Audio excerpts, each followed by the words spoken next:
Hey guys, tonight we're starting not with a philosopher or a king, but with something a lot more dangerous and complicated. Dating in the Middle Ages. Because, believe it or not, finding love in an age of plagues, sackcloth, and guardians is somehow more awkward than texting someone, "What are you doing?" at 2 a.m. From courtly love songs to marriages negotiated over cattle, medieval romance was less about butterflies and more about land ownership. So before you get too comfortable, take a moment to like the video and subscribe, but only if you really like what I'm doing here. And let me know in the comments where you're watching from and what time it is for you. It's always fun to see someone from all over the world join us. Now turn out the lights, maybe turn on the fan for some soothing noise, and let's go on our journey tonight. So you're standing in a medieval village, or maybe a cold stone castle, wondering how to find love. Maybe strike up a conversation, compliment someone's trousers, ask how often they come here. No, not that way. If you're in the Middle Ages, dating in the modern sense doesn't really exist. You don't flirt, text, or go for long walks to see where things go. Instead, your parents or lord or vicar have already decided who you'll marry, when and how many cows it will take to seal the deal. If you're a noble, you're probably engaged before your voice dies. You and your future spouse may meet for the first time on your wedding day. And yes, it's just as uncomfortable as you think. It's all about land, titles, and family alliances, not compatibility or solo looting. If you're a peasant, things are a little less formal, but only a little. Your family still has a strong voice, and love isn't really part of the conversation. Maybe your parents know a nice girl whose family owns a productive goat. Maybe they admire a guy who can thatch a roof without falling over. Boom. Now you're courting. Lucky you. It's not that medieval people didn't feel romantic. They did. It's just that it wasn't the priority. The goal was survival, inheritance, and social stability. Love before marriage, it was risky. Love outside of marriage, it was scandalous. Either way, it was frowned upon unless you were a character in a tragic poem. In that case, you'd be wild. But then you dream. Maybe you write a little verse on a piece of parchment. Maybe you glance around the market. Maybe, just maybe, you fall in love with someone who was not approved by your family's livestock appraiser. But for now, you wait. You obey. You try not to fall in love with the miller's apprentice. Because in this world, love may be the goal of poets, but marriage is the business of parents, priests, and politicians. So, you think someone is cute. Maybe it's the way they balance a basket of onions on their head.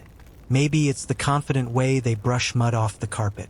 Your medieval heart skips a beat. But calm down, because in this world, romance doesn't flourish without a balance sheet. Before you even think about flirting, you better ask yourself, what do I bring to the conversation? And if your answer is a charming personality, you might want to sit down. If you're a young man, you'll need land, livestock, tools, or a roof that doesn't leak too much. Love letters are nice, but nothing says husbandly like 2 healthy cows and a roof that can withstand a mild storm. If your father has promised your brother the best goat, you might want to consider the priesthood. If you are a young woman, your family needs a dowry. Could be coins, clothes, or a dubious number of geese.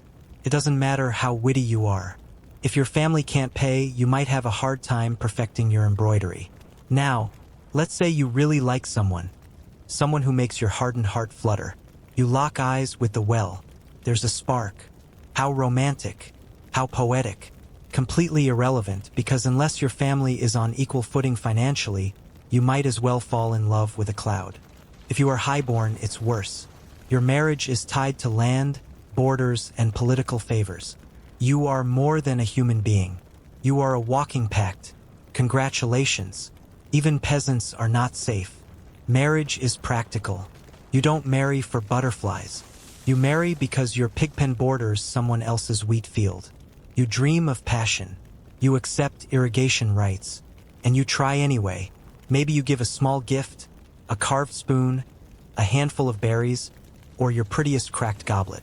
Maybe they laugh. Maybe they don't. But the fact remains. In medieval dating, economics was the courtship, and love was just the reward you hoped your partner would develop over time. So let's say you're not a farmer worrying about pigs, or a nobleman settling treaties. Let's say you're a knight, Shiny armor, big horses, questionable poetry skills. What's your love life like? Welcome to the strange and emotionally draining world of courtly love. Now, this isn't dating. This is performance art. Courtly love is a noble pastime. Part courtship, part mental torment, and completely unrealistic. You, a brave knight, choose a noble lady, usually a married one, and swear to love her from afar. Not physically, of course. That would ruin everything. No, you must suffer in peace. You may compose some sorrowful verses about her silvery laughter, or her hair burning like the sun, which in medieval terms meant she had hair and did not offend your family. You wear her colors in tournaments. You suffer. You sigh.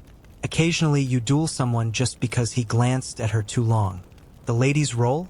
She is supposed to pretend that all this is very flattering while maintaining a level of coolness that would strike fear into a glacier. She might respond with a letter, a token, maybe a ribbon, but mostly she'll just be mysterious and unreachable. That's the whole point. Emotions run high. Actual contact is minimal. At best, you might get a nod from across the hall or a finger brushing your glove at a party. Anything more, and suddenly it's not courtly love. The scandal, or worse, adultery. And no one wants that, at least not officially. The whole setup works best when everyone involved agrees that it's mostly pretense. It's a way to express longing, devotion, and creative anxiety, all without disrupting the social order. A medieval venting mechanism, if you will. Is it dramatic? Absolutely. Does it have more to do with poetry than reality? Constantly. But on a night caught between battles and boredom, courtly love gave you something to write about and someone to write to.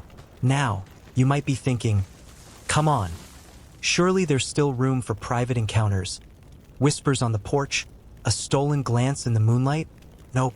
You're in the Middle Ages where privacy is a suspect concept and every conversation can be monitored by at least 3 people. An aunt, a priest, and a free cousin. Seriously. Every encounter involves a third person. You don't take a walk with your crush, you take a walk with their mother. You don't text just thinking of you. You ask a 7-year-old to hand you a carved heart-shaped spoon.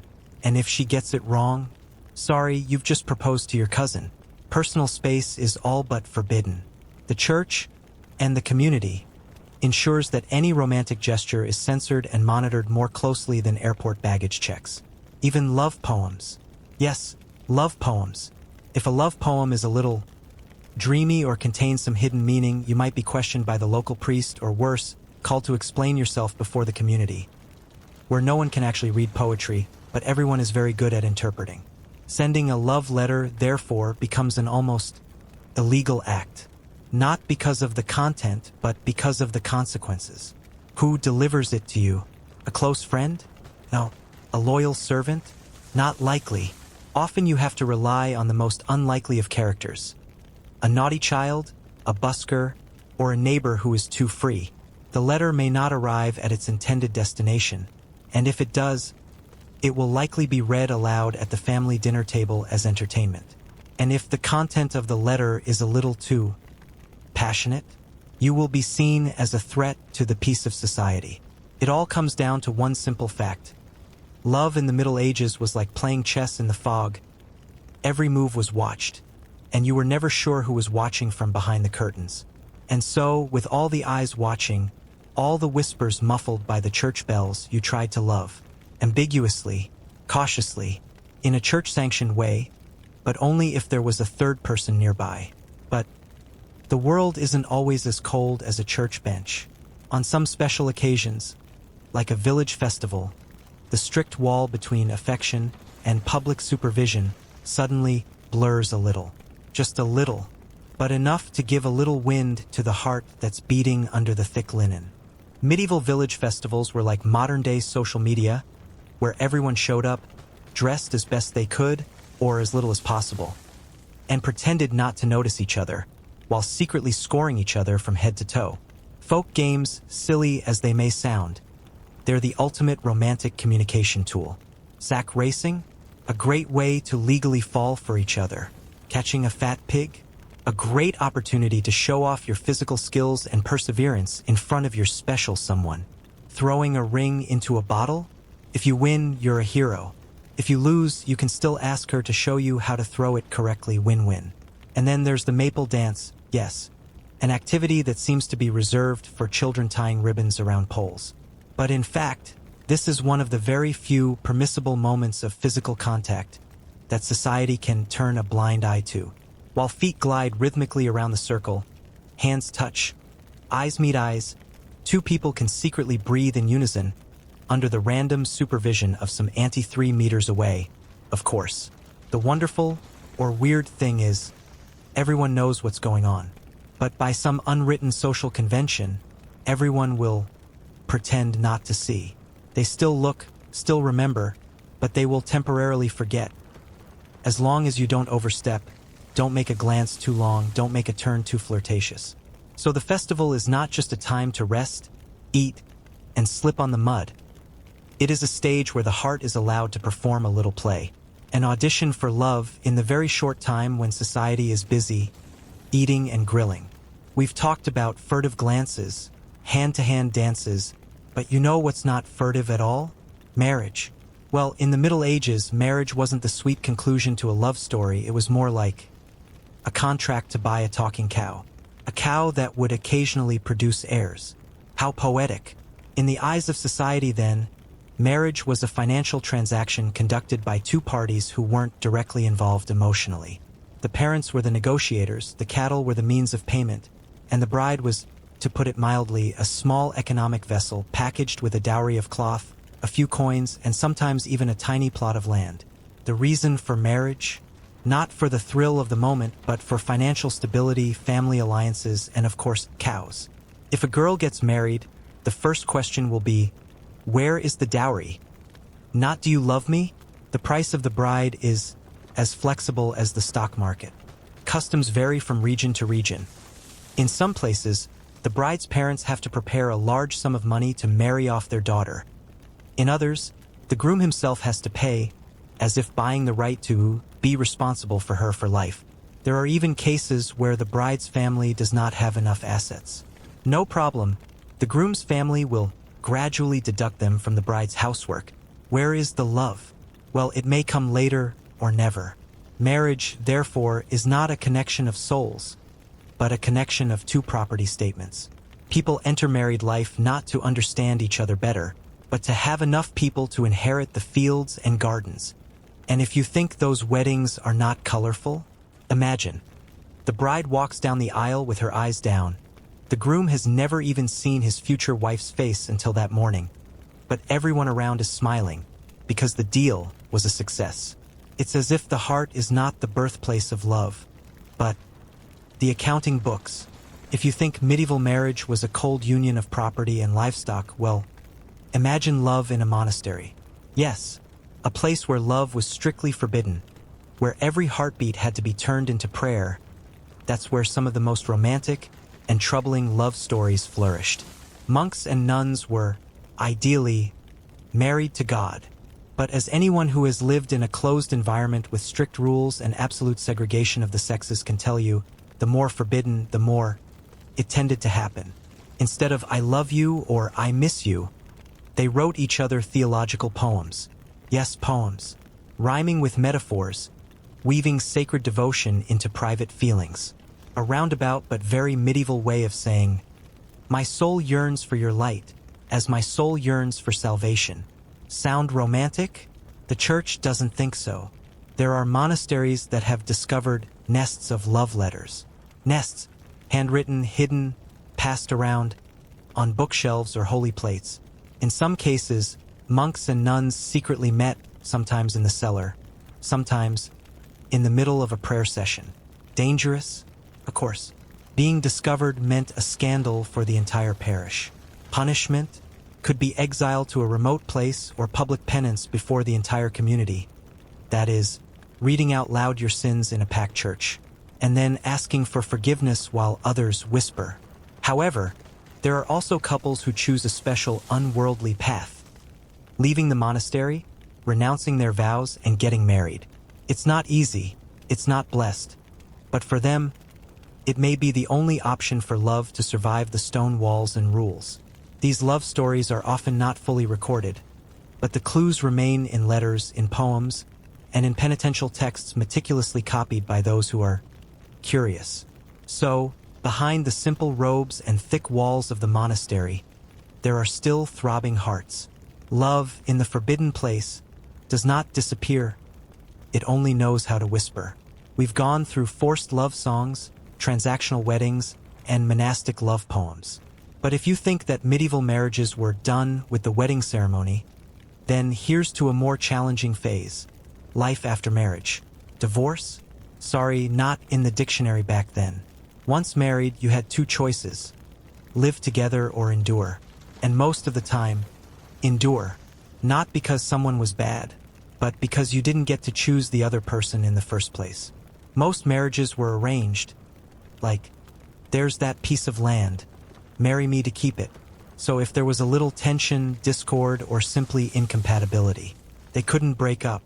They embroidered. Yes, embroidered.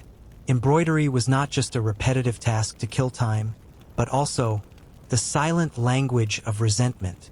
A stitch through a fabric could replace a sigh. A misshapen flower pattern could convey the message, "Please don't let me die in the kitchen because of him." Fabrics became emotional diaries, minus the exclamation mark at the end. But then one day, if the husband was no longer around, because of illness, war, or whatever happened in the 13th century, the wife became a widow. And that, strangely enough, was when their lives gained some freedom. They were now allowed to own property, make decisions in the family, and even speak. Yes, after years of being treated as attachments to their husbands' families, they could now sign papers and say no if they wanted to. Of course, remarriage was always an option, but it was negotiable not for love, but for teeth. A widow could remarry, but her attractiveness diminished with the number of teeth she had left. Yes, they counted on that. After all, widowhood was for many medieval women the only time they could be themselves. No parents making decisions, no husbands imposing, no middlemen, just them, their possessions, and a few last pieces of embroidery. This time perhaps not with resentment, but with a little peace. Now, you might be thinking, okay, medieval love was tough, but if two people really loved each other, surely nothing could stop them, right? Wrong. Very wrong. Welcome to the final layer of the medieval love maze, where the fate of love is not in your hands, but in the stars. Yes, astrology, the transits of Saturn, the position of the moon, and your birth chart can all determine whether or not you're destined to be with that person. If your horoscope shows incompatibility, it's best to marry someone else, or livestock, and if it's not the stars, it might be the family tree. Back then, lineage was important. It was important to make sure that the two parties didn't share some great-great-grandfather from 3 centuries ago. Because, in a small village where everyone was distantly related, the verification process could take longer than the wedding itself. Not to mention the supervisor factor. Medieval love was not a matter of two people. It was a matter of parents, grandparents, lords, priests, and sometimes the whole village. Every action, every look, every poem could be emotionally appraised by unrelated, but very interested people. And if all those obstacles were not enough, we had another layer. Spells. That's right. Some people, out of jealousy, hurt, or simply because they were free, used spells to destroy other people's relationships. Pieces of hair buried under the doorstep, curses whispered on the forest floor, or effigy pierced with a needle, all were tools to prevent love. Love, in those days, not only had to overcome family and society, it also had to overcome supernatural forces. And then you realize, love in the Middle Ages was like playing a multi-level game where you started with negative points, were followed, had your morality graded, and occasionally were cursed. There was no unfollow button. There was no hide story option. It was just you, your partner, if you were lucky, and whatever barriers the era could throw at you. So there you have it. Whether you're a knight or a blacksmith, a nobleman or a peasant, a monk or a dreamer, one thing remains the same. People still love. They love in secret. They love in dreams. They love in danger. They love in silence. And they love despite everything. Because the human heart, even when wearing 20 kilograms of armor, can still be moved by a glance, a ribbon, or a handwritten poem. And it won't listen. It won't wait for the right time, the right season, or the right rules. The medieval heart may have been forced into marriage, controlled, monitored, even cursed, but it still found a way to love secretly. Like a tree growing crooked because it's blocked from the sun, love in those days also found a way to grow, despite being suffocated from all sides. There may not be a happy ending like in fairy tales. There are no fireworks, no couples embracing in the rain. But in small acts, a spoon carved by hand, a glance across the table, a poem passed by a servant, love lives. And that is enough, because in a world of war, plague, and contract marriage, if you dare to love, you are doing something extraordinary. Long before she was Catherine the Great, Empress of all Russia, patron of enlightenment, architect of empire, she was simply Sophie, a bright girl with a long name and longer odds. She was born in 1729, in the Baltic town of Stettin, with a name longer than most maps. Sophie Friederich August von Anhalt-Zerbst-Dornberg. Her bloodline was technically noble, but no one in Europe was watching her house. They had titles, yes, but titles without land were just decorative labels. She came from a family that could get into a ballroom but not onto a battlefield. Her mother, Johanna Elizabeth, had ambition carved into every gesture. She didn't believe in fate. She believed in leverage. Sophie wasn't raised. She was positioned. From a young age, her future was mapped not in milestones but in marriage proposals. Johanna didn't look for warmth. She looked for opportunity. Her father, Christian August, wore a Prussian uniform and spoke like an order. He wasn't cruel, just unreachable. He treated parenting like a military inspection, brief, formal, and mostly symbolic. So Sophie learned the rules of survival early. Speak when needed, observe always. She memorized how power moved in a room. She listened more than she spoke. When others played, she watched. She stored details the way others stored heirlooms. Her education was thorough: languages, literature, history. She devoured Voltaire before most girls in her class had stopped reading fairy tales. French, German, a little Latin. She learned the logic of men who ruled countries, while knowing full well no one expected her to rule anything. She was fluent in etiquette and invisible ambition. When adults spoke, she cataloged their weaknesses. When courtiers flirted, she counted which ones mattered. She wasn't interested in dresses or dances. She was interested in control. At 13, she understood silence as a strategy. She knew how to nod without agreeing, how to flatter without revealing opinion. Every conversation was a transaction. Every smile a tool. Charm was useful. So was restraint. Then came the letter. Russia was looking, not for power but for appearance. A bride for the heir to the throne. Someone foreign enough to be grateful, obedient enough to stay quiet. Sophie was recommended. She didn't protest. She packed. The journey to Russia was long. The snow was unfamiliar, the language worse. She arrived in St. Petersburg in 1744 with too-thin gloves and a rehearsed smile. Her mother walked beside her with purpose. Sophie followed quietly, calculating. No one there knew the extent of her memory. Soon she would be given a new name, a new religion, and a new role. None of it would feel foreign.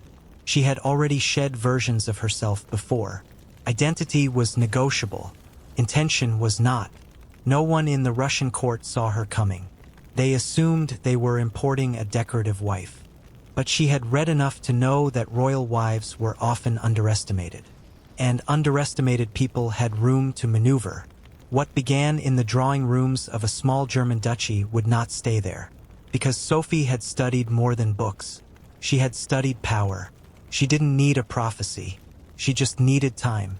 She left Germany with a new dress, a mother's ambition, and the unspoken certainty that this was not a marriage, it was an audition. In 1744, 14-year-old Sophie von Anhalt-Zerbst was summoned across half of Europe to meet her future. The Russian Empress, Elizabeth Petrovna, was seeking a bride for her nephew and heir, Grand Duke Peter. What she wanted was someone manageable, loyal, grateful, unlikely to cause waves. Sophie fit the profile. Minor nobility, Lutheran background, German like Peter, and young enough to mold. From the outside, this looked like a diplomatic arrangement. But Sophie understood it for what it was, her one narrow path into power. She arrived in St. Petersburg wearing a thin German cloak and a trained diplomatic smile. Her mother walked beside her with pride. Sophie walked with purpose. If she passed this test, the future could open. If not, she would disappear into a list of forgotten alliances. Once in Russia, she did what was required, efficiently, without complaint. She converted from Lutheranism to Russian Orthodoxy. Her name became Ekaterina Alexeyevna, later Catherine. The transformation was symbolic, theatrical, and irreversible. The new faith, the new name, the new language, it was not assimilation. It was a calculated severing. She was burning her birth certificate in real time. The court applauded. They thought they had imported a docile, grateful wife in training. Someone who would stay quiet and smile on command. What they got was a strategist in waiting. The marriage to Peter began, technically, but not emotionally. He was awkward, volatile, and uninterested in governing or his wife. He idolized Frederick of Prussia and disdained everything Russian, including Catherine. He mocked the Orthodox Church, insulted the nobility, and reportedly avoided consummating the marriage for years. He preferred playing with toy soldiers. Catherine, meanwhile, was studying the battlefield that actually mattered. While Peter ridiculed their surroundings, Catherine made herself Russian. More Russian than many born within its borders. She immersed herself in the language, memorized Orthodox rituals, absorbed the history, and noted the power structures. She learned not just how the court functioned, but how it fractured. Isolated by her husband, manipulated by her mother, and monitored by every pair of eyes in the palace, Catherine did not panic. She did not rebel. She watched. She learned. Every cold shoulder taught her something. Every dismissal confirmed what she already suspected. No one would build a future for her, so she would have to construct it herself. She took no allies at face value, and no insult without calculation. She studied court etiquette, but also court silence, who wasn't speaking, who wasn't being spoken to. She understood early that in Russia, loyalty could shift in a day, and survival favored those who prepared while others plotted. And while Peter paraded his immaturity, Catherine was gathering knowledge like weapons. By the time their marriage had fully disintegrated into formality, she already had a plan. Not for rebellion, for endurance. Because to her, the Russian court wasn't a cage. It was scaffolding. And she was building something far taller than a throne. She wasn't holding power. Not yet. But she was learning how power holds itself, and who's allowed to touch it without bleeding.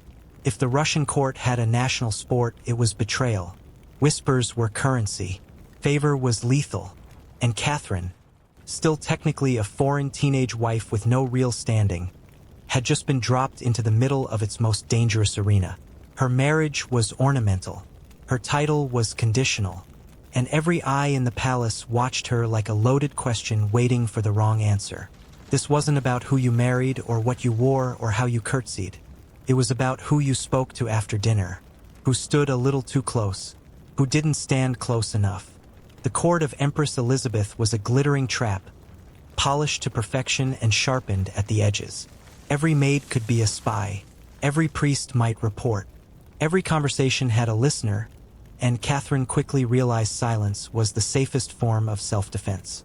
She adapted, but not passively, while Peter, still obsessed with his toy soldiers and Prussian fantasies, alienated nearly every pillar of Russian tradition, Catherine made herself useful. Not loudly, not publicly, quietly, she began to cultivate allies, not by declarations, but by attention. Kind word here, a remembered name there. The gestures added up. Among the military, she won respect through dignity. Among scholars, she sparked interest with intellect. She didn't campaign. She connected. Slowly, deliberately, she built a private scaffolding of influence while maintaining the posture of decorum. Where Peter sneered, Catherine listened. Where he played, she planned. Behind closed doors, she read. Voltaire, Montesquieu, Enlightenment thinkers whose books were banned in some countries but studied in hers. She wasn't reading for leisure. She was assembling a new architecture of thought. What is sovereignty? What is justice? What makes a monarch legitimate? These weren't questions for academic curiosity. These were the blueprints of her future. Meanwhile, her reputation outside the bookshelves began to solidify. Catherine was graceful, polite, unthreatening on the surface. But the court started to notice something else. She didn't panic. Not when rumors swirled. Not when Peter embarrassed her. Not when alliances shifted. That calm wasn't ignorance. It was calculation. She began forming alliances with the guards, particularly the Orloff brothers, men who saw in her something more than royal decoration. She spoke to them not as a wife scorned, but as a strategist preparing the next move. Her circle widened. Tutors, priests, stewards, even foreign dignitaries. She didn't need a throne to act like a ruler. She just needed time. The brilliance of Catherine's strategy wasn't in how bold it was. It was in how invisible it remained until it didn't need to be. She never posed a threat until she became one. Every alliance, every nod, every book on her shelf was a quiet rehearsal for the day she would finally take the stage. The Russian court never saw her coming, but she had been walking toward the center all along. And soon, it wouldn't just be the court she outmaneuvered. It would be the crown. This is where everything pivots. The quiet girl becomes a tactician. The forgotten wife becomes the most powerful woman in 18th century Europe. The year is 1762. The game is now hers. Peter III had barely warmed the throne before he began unraveling it. Upon Empress Elizabeth's death, Peter, Catherine's estranged husband, ascended as Tsar of Russia. Took weeks, not years, for him to offend just about everyone who mattered. His open admiration for Frederick the Great of Prussia, Russia's sworn enemy, felt less like foreign policy and more like treason. He rolled back P. With the nobility, he fared no better. His childish behavior, obsession with toy soldiers, and outbursts of Prussian nationalism turned courtly respect into court-wide embarrassment. He insulted generals, alienated ministers, and made no effort to hide his disdain for Russian customs. Then came the final crack. He announced plans to divorce Catherine and marry his mistress, Elizaveta Vorontsova, a woman the court loathed and Catherine had learned to tolerate with terrifying calm. What Peter didn't realize was that while he was busy burning every bridge, Catherine had been quietly building her own. For 15 years, she had watched, waited, and networked. If Peter was a fuse, Catherine was the spark that knew exactly when to light it. While Peter vacationed at his summer palace, Catherine moved. She coordinated with the Orloff brothers, most notably Grigory Orloff, her trusted lover and a decorated military officer. Together, they activated a silent, precise coup. Key officers in the Imperial Guard were ready. Catherine appeared in full military uniform, not as a hostage of circumstance, but as a ruler by intent. She rode through the streets of St. Petersburg, calm, composed, flanked by soldiers. The church anointed her. The army saluted her. The people accepted her. Peter, abandoned and stunned, surrendered without a fight. Days later, he was reported dead. Official cause, a sudden and severe hemorrhoidal attack. Unofficially murdered, likely strangled on the orders of someone close to the Orloffs. Catherine didn't order it, but she didn't punish it either. Silence was her verdict. Stability was the sentence. Now crowned as Catherine II, Empress of Russia, she stood alone. No bloodline placed her here. No marriage kept her here. This wasn't an inheritance. It was an achievement. She hadn't taken the throne because it was offered. She took it because she calculated how to make it hers. Her coup wasn't just bloodless. It was surgical. The kind of political maneuver that makes later revolutions look noisy and clumsy. Russia didn't erupt. It exhaled. One ruler vanished. Another emerged. The empire simply shifted direction, as if history had always planned it that way. What followed was not relief, but challenge. Catherine had won the throne. But could she hold it? She was a foreigner, a woman, a usurper in the eyes of many. She understood the precarious balance. Power claimed by brilliance must be defended with brilliance. And from this moment on, She ruled with one hand on the scepter, and the other always hovering above the sword. This was the birth of the Empress, not by blood, not by marriage, but by force of will. Catherine didn't wait to be written into history. She broke in and rewrote the paragraph. And in doing so, she redefined what it meant to be chosen. This is the part where Catherine stops playing defense and starts constructing her. From the moment she claimed the crown, Catherine knew she had no birthright to lean on, no royal blood to justify her place. She needed something grander than lineage, so she chose an idea, the Enlightenment. Philosophy would be her armor. She began writing to Voltaire, Europe's brightest mind and sharpest tongue. Their letters stretched over 15. But Catherine was never just reading. She was translating thought into power. In 1767, she drafted the Nakaz, a sweeping legislative guide. On the surface, it was a manifesto for modern governance, advocating rule of law, opposing torture, limiting arbitrary executions, and insisting that rulers serve the people, not the other way around. For Russia, a land still clinging to medieval habits, it was nothing short of revolutionary. For Europe, it was confirmation. The German usurper was now the most progressive monarch in the East. Education followed. Schools were opened, including rare institutions for girls. Textbooks were standardized. Teachers were trained. In an era where most rulers feared books more than swords, Catherine distributed both. When smallpox ravaged Europe, she took a personal risk: public vaccination. She became the first monarch in Europe to do so, not only surviving the procedure but promoting it as an act of civic courage. Russia watched, and Russia followed. But not all systems were so easily reformed. For all her rhetoric of progress, Catherine refused to abolish serfdom. It wasn't ideology, it was arithmetic. The nobility held the empire together, and serfs were the bricks. To stay in power, she needed the support of those who had helped her take it. So she expanded noble privileges. More land, more control over peasants, fewer taxes, greater legal immunity. Enlightenment for some, reinforced chains for others. Her critics called it hypocrisy. She called it necessary. Voltaire didn't press too hard. Perhaps even he understood that dreams die quickly without allies. This wasn't cowardice. It was calibration. Catherine didn't believe in toppling the table. She believed in rearranging the pieces until the board tilted her way. Her reforms made headlines. Her compromises made history. She ruled like a philosopher, but never forgot she was also a survivor. Beneath the talk of liberty, she knew her empire was a powder keg of tradition, pride, and inequality. So she walked the tightrope, one foot in Parisian salons, the other in feudal backyards. She wasn't just modernizing Russia, she was branding it, a woman on the throne in a patriarchal empire, a foreigner dictating Russian law, a usurper daring to quote Montesquieu and rule like Augustus. The world didn't quite know what to make of her. That was fine. Catherine was writing the story herself.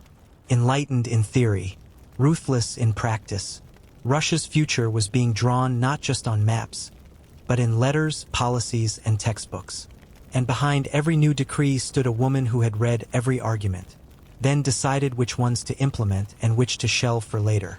She wasn't just ruling Russia.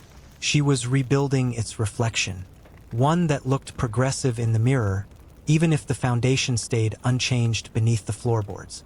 This is the part where Catherine stopped securing her crown and started redrawing the map of Europe. Power wasn't enough.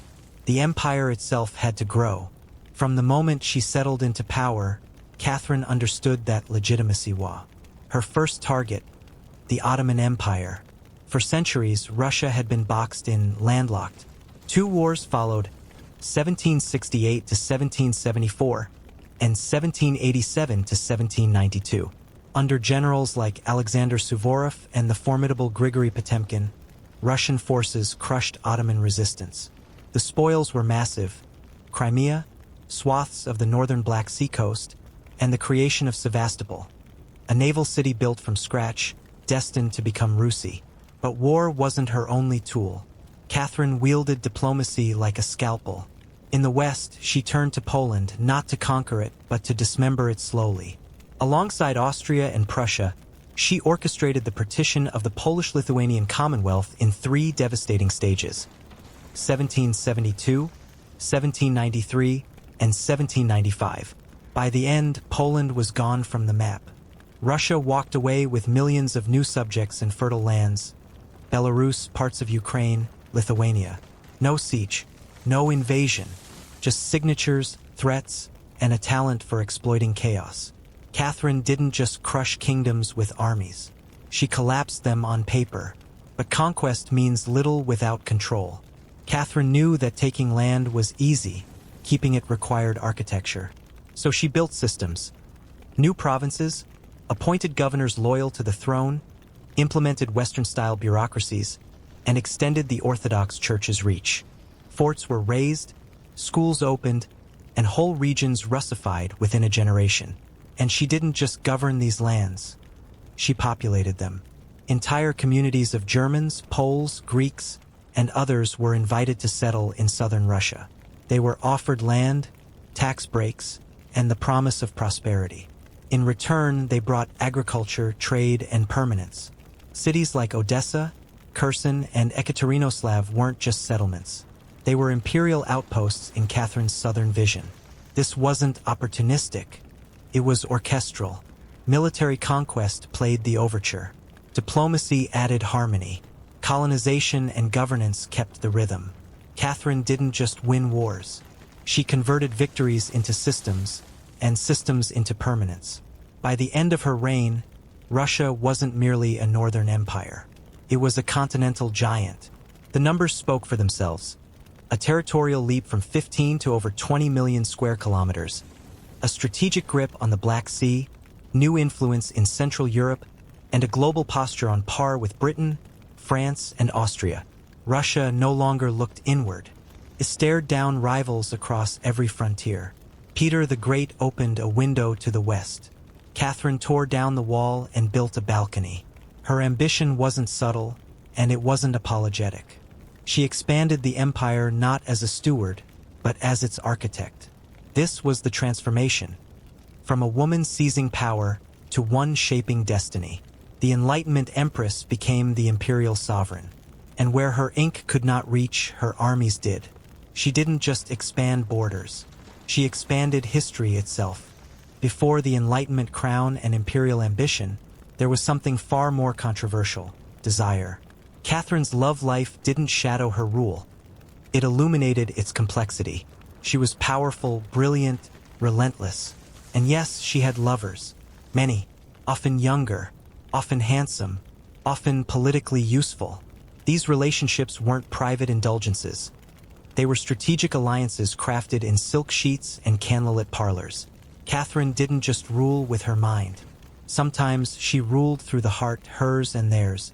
Her lovers were chosen carefully.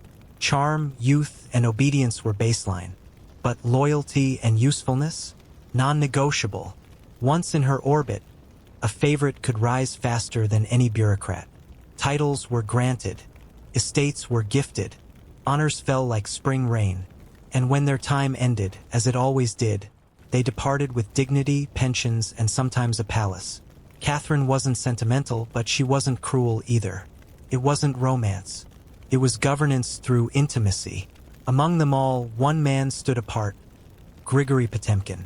He was not just a lover, he was a co-ruler, a military genius, a visionary administrator, a man whose ambition matched hers stride for stride.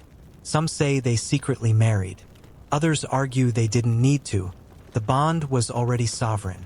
While Catherine anchored the throne in St. Petersburg, Potemkin carved new provinces out of dust.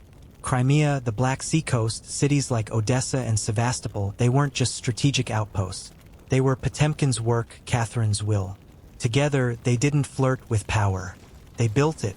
Some monarchs find advisors. Catherine found a partner in empire. But where there's power and autonomy, there's fear. And from fear comes rumor. Western Europe could not reconcile the woman who ruled like Peter and loved like Cleopatra. So they tried to reduce her. Pamphlets whispered about her appetite. Cartoons depicted her with lovers, then with animals. The infamous myth of the horse? fabricated after her death by enemies who couldn't bear the idea of a woman commanding history. It wasn't just misogyny. It was political warfare. Catherine's real crime in their eyes was not promiscuity. It was sovereignty. She didn't wait for a king to lend her authority. She was the authority, and that terrified them.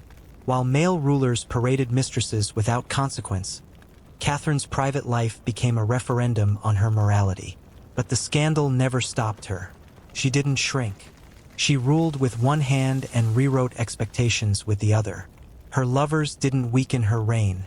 They reinforced it. They served at court, led armies, governed provinces. And when they were gone, her rule remained unchanged. Because none of them were ever the source of her power. They were instruments. She was the composer. Catherine's reign was never just about land and law. It was also about challenging the architecture of gender and authority. She wore power unapologetically and refused to separate her womanhood from her rule. Her femininity wasn't a liability. It was another language through which she led. This chapter of her legacy, often reduced to whispers and innuendo, is in fact one of the most revealing. It shows a sovereign who understood every lever of influence, from law to love, and pulled each one with equal skill. Because for Catherine, politics wasn't confined to council chambers. It lived in conversation, in presence, in trust built over candlelight. And she mastered that arena as deftly as she mastered the battlefield. She ruled like a monarch. She loved like a woman, and she was judged for both. But history remembers results, and Catherine got them. Catherine's private life wasn't her weakness. It was part of her empire. Before it was the Enlightenment crown or imperial expansion, there was fire, and it came not from philosophers or diplomats, but from the boots of the desperate.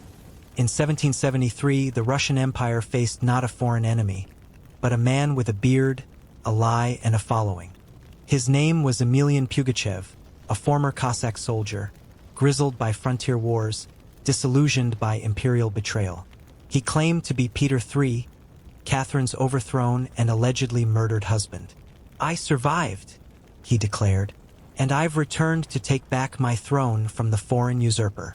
For the desperate, it didn't matter if the story made sense. It offered something truth never had: hope. Pugachev's rebellion wasn't a sideshow. It was an eruption. Cossacks, peasants, serfs, religious dissenters, all those crushed under the weight of feudal Russia, flocked to him. He promised liberation from serfdom, land redistribution, religious freedom. His words traveled faster than any decree from St. Petersburg. And unlike Catherine's Enlightenment ideas, his promises sounded immediate. It started in the Volga region, but it spread like wildfire. Fortresses fell. Nobles were slaughtered. Feudal codes were torn down overnight.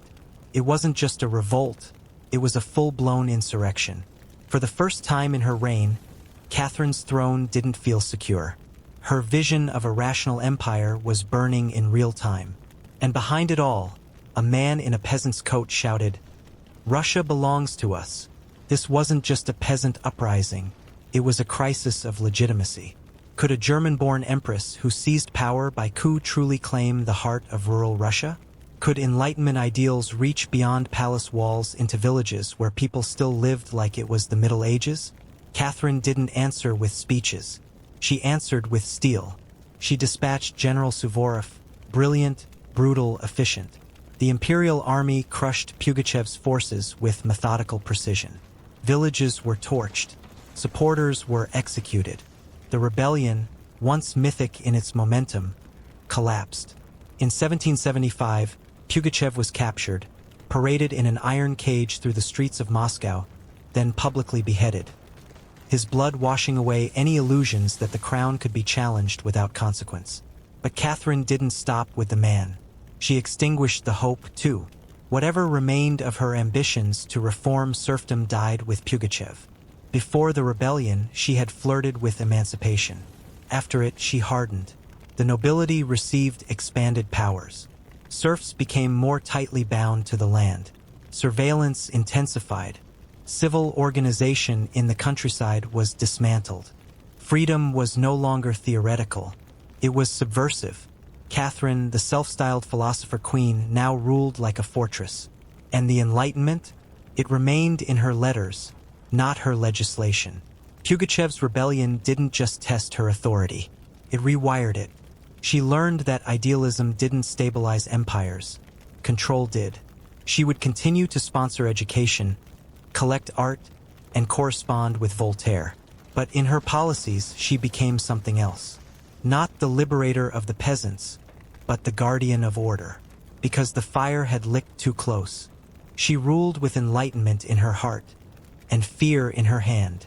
She ruled with ambition, expanded with brilliance, and left behind a legacy that dazzled, yet cracked beneath its own contradictions.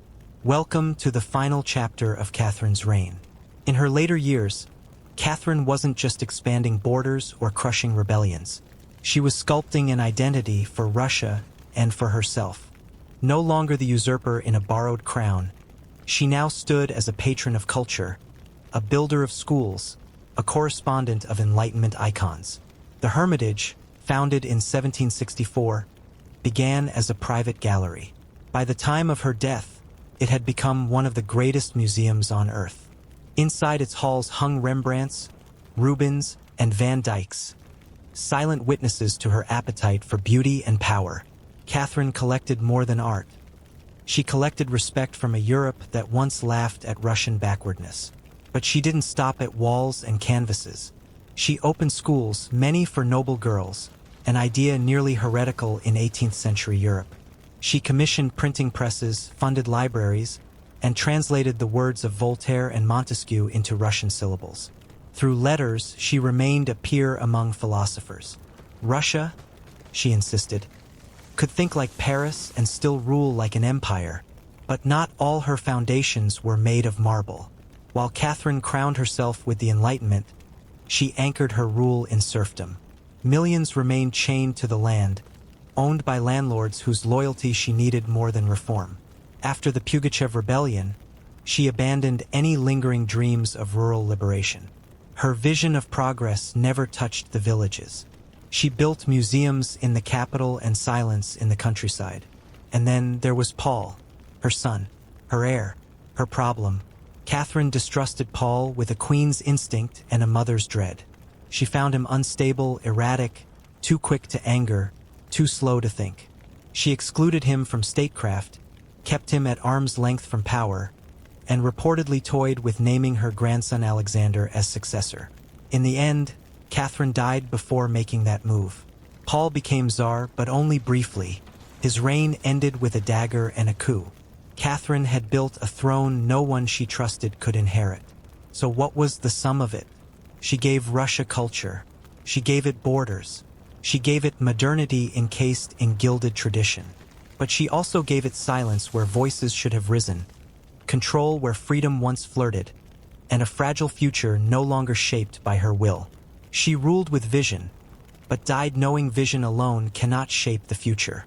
She didn't fade into history. She left it burning behind her, reshaped, rewritten, and undeniably hers. This is how the reign of Catherine the Great ended. In November 1796, after 34 years of rule, Catherine collapsed suddenly from a stroke. She died shortly thereafter at the age of 67. No grand procession, no long goodbye. One moment she was running an empire, the next gone. Paul, her estranged son, took the throne she had denied him a role in for decades. And with his coronation, the court turned a sharp corner, reversing many of her policies. But while Paul wore the crown, everyone knew whose shadow still ruled the room. Her death may have ended her rule, but not her reign over Russian identity. She left behind more than an empire. She left a transformation. Territorially, Catherine expanded Russia by over 200,000 square miles. From Crimea to the Black Sea coastline, from Polish farmlands to fortified port cities, her campaigns turned a landlocked empire into a global naval player. Cities like Odessa and Sevastopol weren't just settlements, they were declarations. Under her rule, Russia wasn't merely present on the map. It redrew the map. Culturally, she pulled Russia out of the feudal fog and into the Enlightenment's glow. The Hermitage began as her private collection. It ended as one of the world's greatest museums. She built schools, libraries, and salons. She wrote plays. She edited laws. She corresponded with the greatest minds of the age, not as a student but as an equal. She turned the cold corridors of St. Petersburg into the new salons of Paris, proving that power and intellect could speak the same language. And then there was the image, the symbol, a woman who wasn't supposed to rule, a German outsider who took a Russian crown, a widowed consort who staged a bloodless coup. She became more than queen. She became an idea. That power didn't need to be inherited, it could be earned. That strength didn't need to shout, it could plan in silence. That leadership didn't need a king, it could stand alone. They called her the Great, not because she was gentle, not because she was loved by all, but because she got results. She didn't govern by sentiment. She governed by strategy. She saw Russia not as it was, but as it could be, and she pulled it, kicking and screaming, toward that vision. In the process, she left behind a country richer, stronger, more modern, and more divided. Catherine did not leave a utopia. She left a contradiction. A mighty empire built on Enlightenment thought, still chained to feudal roots. A vision of reform haunted by control. A nation civilized in its cities, but combustible in its countryside. But one truth was clear. She had turned the impossible into precedent. Under the scorching skies of early 20th century Coyoacán, then just a small village on the outskirts of Mexico City, a girl was born on July 6, 1907. Her name was Frida Kahlo. The house she was born into, Casa Azul, the blue house, was no ordinary home. With cobalt blue walls, yellow trim, and a lush garden, it was a place bursting with color, contradiction, and a quiet strength. This house would hold her beginnings, her agony, her art, and eventually her death.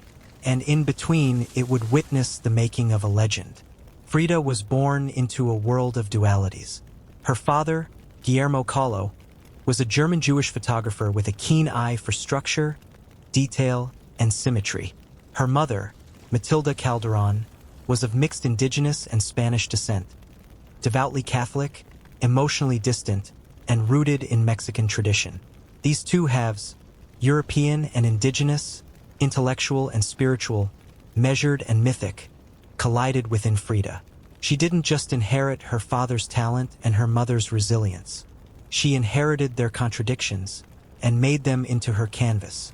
At the age of 6, Frida contracted polio, a disease that left her bedridden for months and permanently damaged her right leg. Her foot and leg became thinner, weaker, causing a limp that never left her. Children teased her, and the shame of physical difference settled in early. She often wore long skirts to hide her leg, but she never let it define her spirit. Instead, isolation pushed her inward. She read voraciously. She imagined fiercely. She learned to live in her mind and eventually in her art.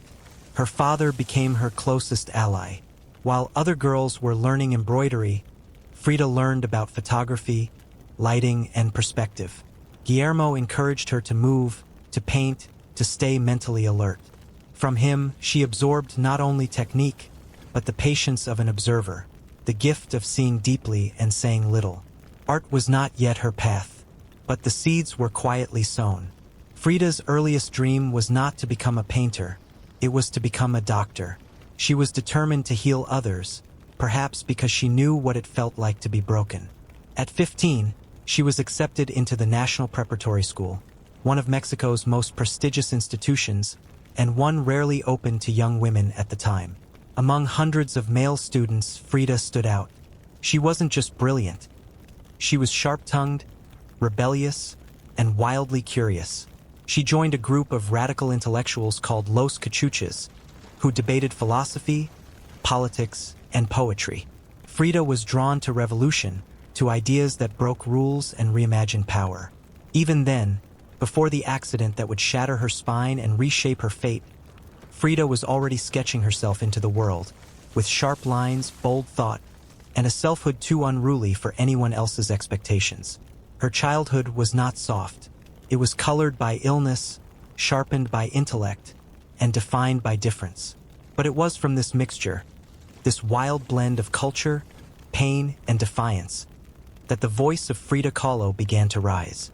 A girl born in blue walls, with mismatched legs and unmatched will, was already preparing, not just to survive, but to transform everything she touched. On the afternoon of September 17, 1925, Frida Kahlo boarded a wooden bus with her then-boyfriend, Alejandro Gomez Arias. She was 18, bright, rebellious, brilliant, and had just left school. The two joked, flirted, perhaps argued, as young lovers do. The sun was low. The ride should have been routine. It wasn't. Moments later, an electric streetcar slammed into the side of the bus with such force that the vehicle was ripped apart like paper. With splintered, metal tore through bodies. And in the middle of that violence, time broke. Frida was thrown. A handrail pierced her lower abdomen and exited through her pelvis, cutting her in half without killing her. Her spine fractured in 3 places. Her pelvis was shattered. Her collarbone broke. Her right leg snapped like a twig in 11 places. Her foot was crushed. Her shoulder dislocated. Her ribs collapsed inward. She lost blood so quickly, people thought she was dead. Someone covered her body with a borrowed coat. Another person noticed something strange. Her skin sparkled, not with sweat or blood, but with gold dust, the pigment from the paint she had carried in her satchel. At the moment of impact, the tin had burst open, coating her broken body with something luminous, surreal, unforgettable. Frida Kahlo had just survived the accident that would divide her life into 2 halves, before and after. And in that sparkling moment of agony, a legend was born. She was rushed to the hospital, unconscious, barely breathing. The days that followed were a blur of morphine, surgeries, clamps, and silence. Her body was confined in a full-body cast, her mind trapped in immobility. She could no longer sit, could no longer walk, could no longer escape her own pain. And yet, from this prison of plaster and bone, something began to stir. Her mother, a stern woman not known for sentimentality, built her a custom-made easel, one that could rest on her bed. She hung a mirror above Frida's head, so she could look at herself without moving. And in that suspended state, Frida began to paint. At first, it was out of boredom, but quickly, the brush became something else. A scalpel, a tool of resistance, a whisper from her deepest places. She painted herself because she was the only subject available. But the images were not decorative. They were dissection tables. Her canvases showed a woman split open, pinned together, bleeding, staring back with steady eyes. What had begun as a career in medicine was now transformed. Her body, once meant to heal others, had become her greatest teacher. She would no longer study anatomy to cure illness. She would paint the wounds she carried, again and again, as both witness and survivor. Frida once said, "The accident and painting saved me." She meant it. Art didn't erase her pain, translated it. It gave her a way to stay alive without pretending to be whole. Her injuries forced her to leave the world of science, but in doing so, she entered a world even more intimate. The internal landscape of her own suffering turned sacred through brush and color. She did not choose painting as a calling, claimed her. In the quiet of convalescence, as bones mended crookedly and infections flared, a new kind of vision was born. One that saw beauty in pain. One that never looked away from the broken body. One that made vulnerability into language. Frida Kahlo did not become a painter because she wanted to. She became one because she had to, because death had knocked. And she answered not with surrender but with art. Frida Kahlo never set out to become an artist. She did not walk into an art academy, sign her name in ink, and declare her ambitions. Art for her was not a decision, it was a consequence. A consequence of pain, of stillness, of being shattered and left to rebuild, one stroke at a time. She never studied art formally. She was never a student of technique in the traditional sense. Her classroom was a hospital bed. Her professors were silence, mirrors, and agony. Her first subjects were not landscapes or still lives. They were her own eyes, her own broken spine, her own body locked in plaster. Painting began not as a pursuit, but as survival, as a whisper back to the universe that had tried to silence her. Those early paintings were intimate and raw, small in size but overwhelming in depth. They weren't decorative. They weren't meant to please. They were records, fragments of a body and spirit pieced back together through sheer will. As her recovery progressed, so did her language. Her canvases grew more ambitious, more symbolic, more confrontational. Frida developed a style that was never easy to categorize because it did not imitate, it originated. Though often called a surrealist, Frida rejected the label. "I never paint dreams," she said. "I paint my own reality." Her art was not about escaping the world. It was about diving deeper into it, into the gut of it. Her reality was filled with blood, thorns, skeletons, corsets, unborn children, and gazes that never flinched. Paintings like The Broken Column or Henry Ford Hospital were not metaphors. They were exacting visual autopsies of what it meant to live inside a body that refused to heal, in a mind that refused to be silent. Her subjects were relentless and recurring. Herself, her pain, her body, her love, her Mexico. Over a third of her works were self-portraits, not because of vanity, but because she knew herself best.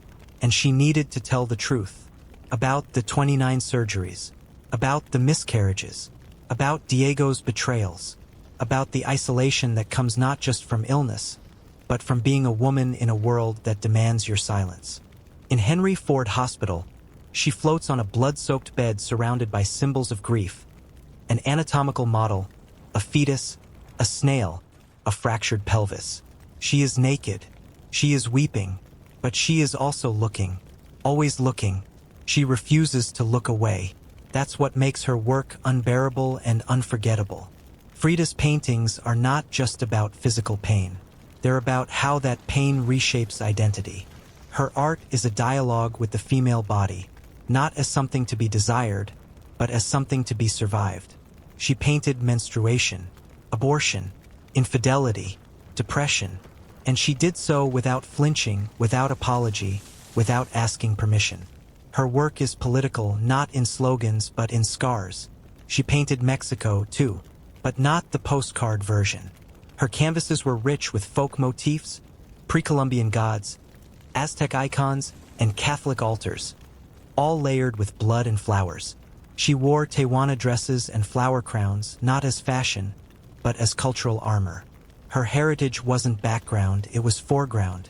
Frida didn't just paint like a Mexican. She painted as Mexico itself. Defiant, colorful, scarred, beautiful. More than anything, Frida's work is a confrontation with herself, with the viewer, with history. Her painting was her protest against pain, against patriarchy, against disappearance. "I paint myself because I am so often alone," she once said, "and because I am the subject I know best." But she also painted herself because no one else could, because her story, her rage, her tenderness, her complexity, none of it fit neatly into frames hung by others. Frida Kahlo didn't make art to be admired. She made it to survive. Each painting is a wound she chose to expose, not for pity, but for power. Her canvases are not windows. They are mirrors, and in them we see what happens when a woman takes back her narrative, not by erasing her scars, but by illuminating them. Her art was never just art. It was resistance in oil and color. It was breath. It was battle. And it was hers. All hers. When Frida Kahlo met Diego Rivera in 1928, it wasn't just the meeting of two artists. It was the collision of two storms. She was 21, bold and still recovering from the accident that had nearly killed her. He was 41, a national icon already regarded as one of Mexico's greatest painters, known for his grand murals, his radical politics, and his unapologetic appetite for life, food, fame, and women. Frida brought her paintings to him, not to flatter, but to ask one searing question. "Do you think I have talent?" Diego looked, paused, and replied, "Yes, and not just because I'm kind." That single moment sparked a connection that would define, consume, and reshape both their lives. They married the following year in 1929. For Frida's family, It was an odd pairing. A towering man with a reputation for womanizing, and a young woman already marked by pain. Her father famously called it the marriage of an elephant and a dove. But this was no fairy tale. Their union was rooted in mutual admiration, shared politics, and a profound devotion to Mexican identity. Yet from the start, it was also a powder keg. Frida and Diego were both larger than life, passionate, idealistic, and fiercely independent. But they were also deeply flawed. Diego couldn't remain faithful. He had countless affairs, including a devastating betrayal with Frida's own younger sister, Cristina. For Frida, this was a wound deeper than most of her physical scars. It shattered something inside her, leading to a spiral of rage, sorrow, and transformation. In response, Frida sought liberation on her own terms. She had affairs with both men and women, relationships that were not just reactions but declarations. With revolutionary Leon Trotsky, she explored political intimacy. With painter Georgia O'Keeffe, she explored something softer, more sensual. Her lovers were often artists, thinkers, exiles. She wasn't hiding. She was expanding. Through love and sex, she tested boundaries and reclaimed her body as her own, no longer defined solely by pain or by Diego. In 1939, they divorced. It was a rupture that felt final. Frida painted the two Fridas shortly after, an image of two selves holding hands, one bleeding, the other composed. It was a portrait of grief and duality. But just 1 year later, they remarried. This time, Frida laid out conditions. She would keep her name. She would keep her money. They would live in separate houses, connected only by a footbridge. She was married again, but never owned again. Their love was never peaceful, but it was powerful. Diego was a betrayal and a muse, a wound and a well. Frida once said, "I've suffered two great accidents in my life. One was the tram. The other was Diego. Diego was the worst. And yet, he was also her mirror, her enemy, her collaborator, her contradiction. Their connection was brutal, but it was also real." In the years they spent together, Frida's art deepened. Diego never tried to change her work. He encouraged it, championed it. And though he broke her heart repeatedly, he also took her seriously. As a painter, as a mind, as a woman who refused to be quiet. He hurt her, but he also saw her. And in return, she transformed that pain into canvas. Frida Kahlo did not just survive Diego Rivera. She transmuted him into color, shape, and story. He became both subject and catalyst, the chaos from which her most haunting, intimate works would emerge. Their love wasn't romantic. It was volcanic. And from its ash, Frida built her most unforgettable fire.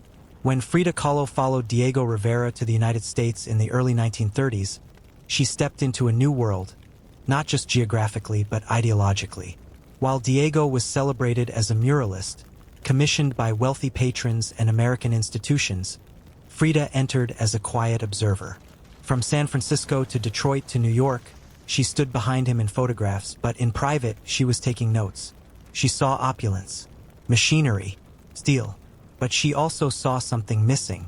"They have everything," she wrote to a friend, "except soul." While Diego was painting walls the size of cities, Frida was unraveling what it meant to exist within one. In Detroit, she suffered a miscarriage, a loss that became the centerpiece of her painting Henry Ford Hospital, a raw, unflinching portrait of blood, despair, and anatomy. It was unlike anything anyone in America was painting. While the outside world praised progress, Frida painted pain. Not abstract, not decorative, personal, physical, political. Her body was the canvas, her blood the pigment, her truth unavoidable. The wealth, the superficiality, the glaring contrast between rich and poor, none of it impressed her. She mocked the American elite in letters home, finding them obsessed with comfort and appearances, blind to suffering. She craved the dirt, the contradictions, and the soulfulness of Mexico. America was clean, too clean, and Frida didn't trust clean things. In her bones, she missed the chaos, the color, the honest imperfection of her own country. When she finally returned to Mexico, it was not as the same woman who had left. She returned sharper, fiercer, more herself. The Frida who came back was unapologetically adorned in Tewana dresses, rebozos, and woven flowers, symbols of indigenous strength, not mere fashion. Her art became a declaration of rootedness. In her work, myth met blood. Aztec gods whispered behind her self-portraits. Cornfields, monkeys, skeletons, and veins stretched across canvases like ancient scripts rewritten in a modern hand. Mexico wasn't just her home. It was her defiance. In 1939, her paintings reached Paris. André Breton, leader of the Surrealist movement, invited her to exhibit. Her piece, The Frame, became the first Mexican artwork acquired by the Louvre. She was praised by the likes of Picasso, Kandinsky, and Breton himself. They tried to claim her, label her, frame her within their theories of the dreamlike and subconscious. But Frida pushed back. "They think I'm a surrealist," she said. "But I'm not. I don't paint dreams. I paint my own reality." To Frida, art wasn't a mystical escape. It was a scalpel, cut deep. It revealed what doctors couldn't fix and what husbands couldn't soothe. It was her confrontation with pain, with politics, with the mirror.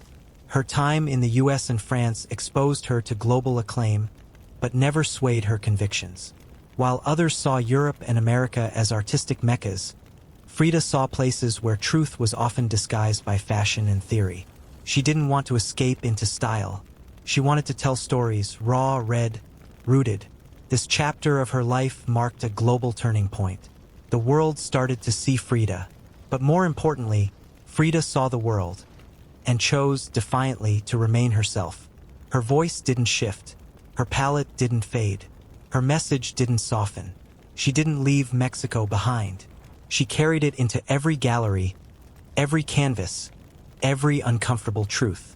And even when she stood beneath the lights of Paris, she painted with the dust of Coyoacan on her hands. By the 1940s, the body Frida Kahlo had fought for so long was beginning to give in.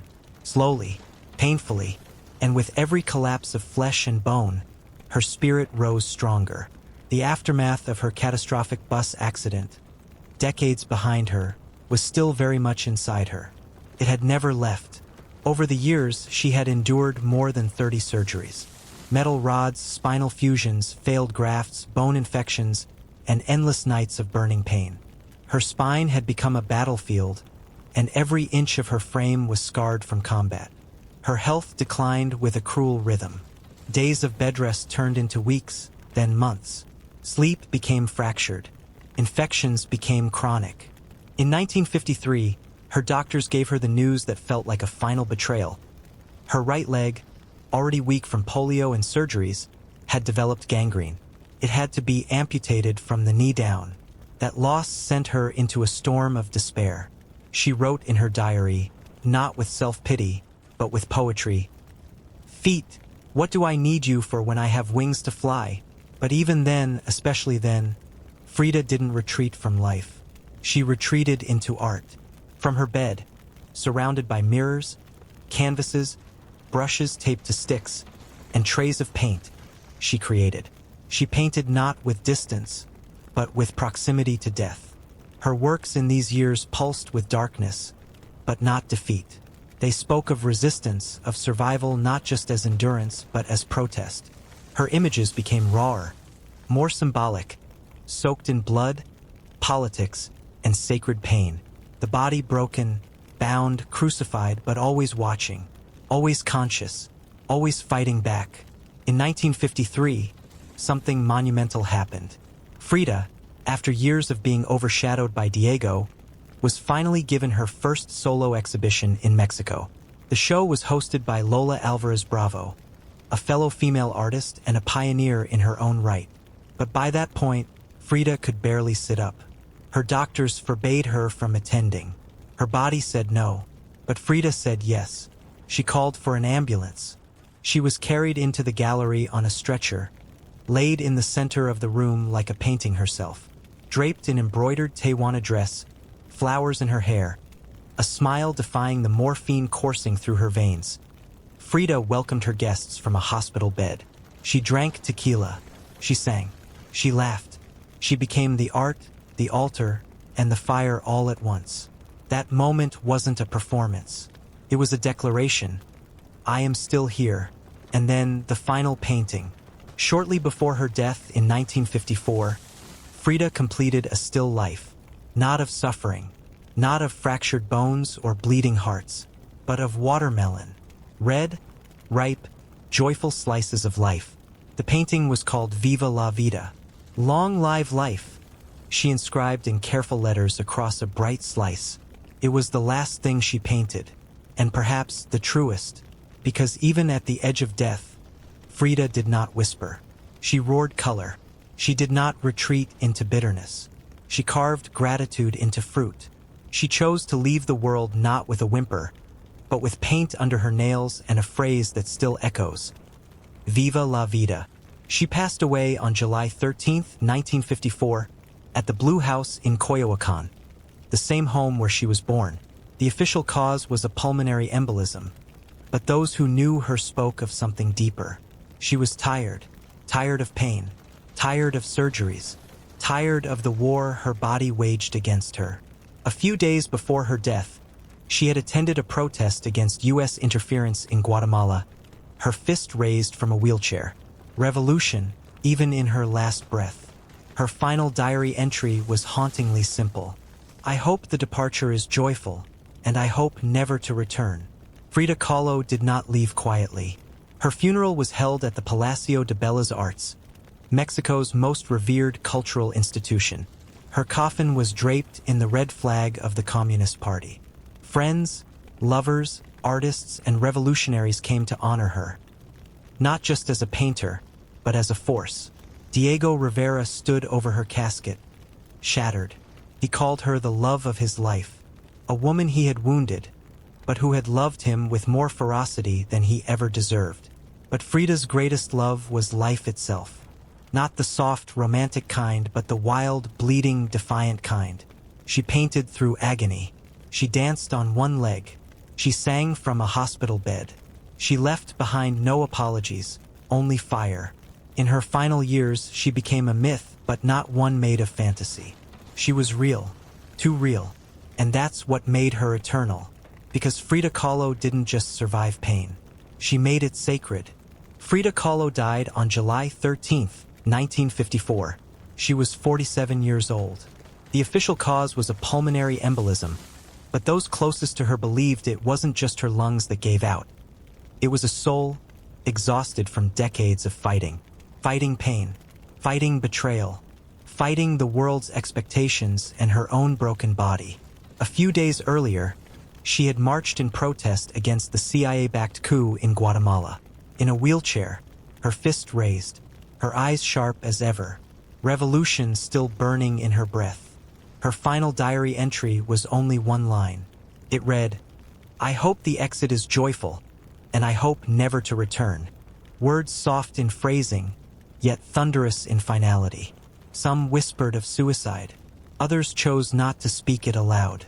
What remained beyond dispute was that her departure, like her life, carried the weight of poetry, the beauty of defiance, and the silence of something sacred. She died in the Blue House, the same place where she was born, where she had painted, where she had loved, and where she had suffered over and over again. Her ashes rest there still, not hidden away, but held in a pre-Columbian urn, shaped like a toad, Diego's nickname for her. But Frida did not vanish. She left behind nearly 200 works of art. Portraits, still lives, dreamscapes soaked in blood, bone, and truth. Her paintings were never decorative. They were declarations. Every canvas held her body. Every brushstroke, a pulse. She painted the unbearable. Miscarriage, disfigurement, loneliness, sexual longing, ideological passion. But she never asked for pity. She demanded presence. Frida Kahlo turned personal pain into something universal. She painted not to escape, but to witness, to mark the page with survival, with rebellion, with soul. Today, her face is everywhere, plastered on t-shirts, murals, phone cases, gallery walls. The monobrow, the crown of flowers, the unflinching stare. She has become a global icon, but not just for her art, for what she dared to be. She is a symbol of feminist power, a woman who didn't apologize for her strength or her vulnerability, a queer icon, fearless in her fluidity and desires, a champion of disability, someone who created through agony, who made the hospital bed into a studio, a voice of Mexican identity, one who draped herself in Tehuana dresses, who painted maize and blood and Aztec myth, not for fashion, but for truth. Frida didn't try to be perfect. She was never neat. She was honest, raw, complicated. Her life was not a clean arc. It was jagged, fractured, stitched together with color and pain. And in that, people saw themselves, especially those who had never seen themselves in art before. The Blue House, La Casa Azul, is now a museum in Coyoacan. It holds her original paintings, her corsets, her canes, her jewelry, her notebooks, her bed still there, the mirror on the canopy, unchanged. You walk through its cobalt blue halls and feel her everywhere, not just in the objects, but in the air. Frida Kahlo did not disappear in death. She expanded. She left not just paintings, but a challenge, a mirror, a manifesto.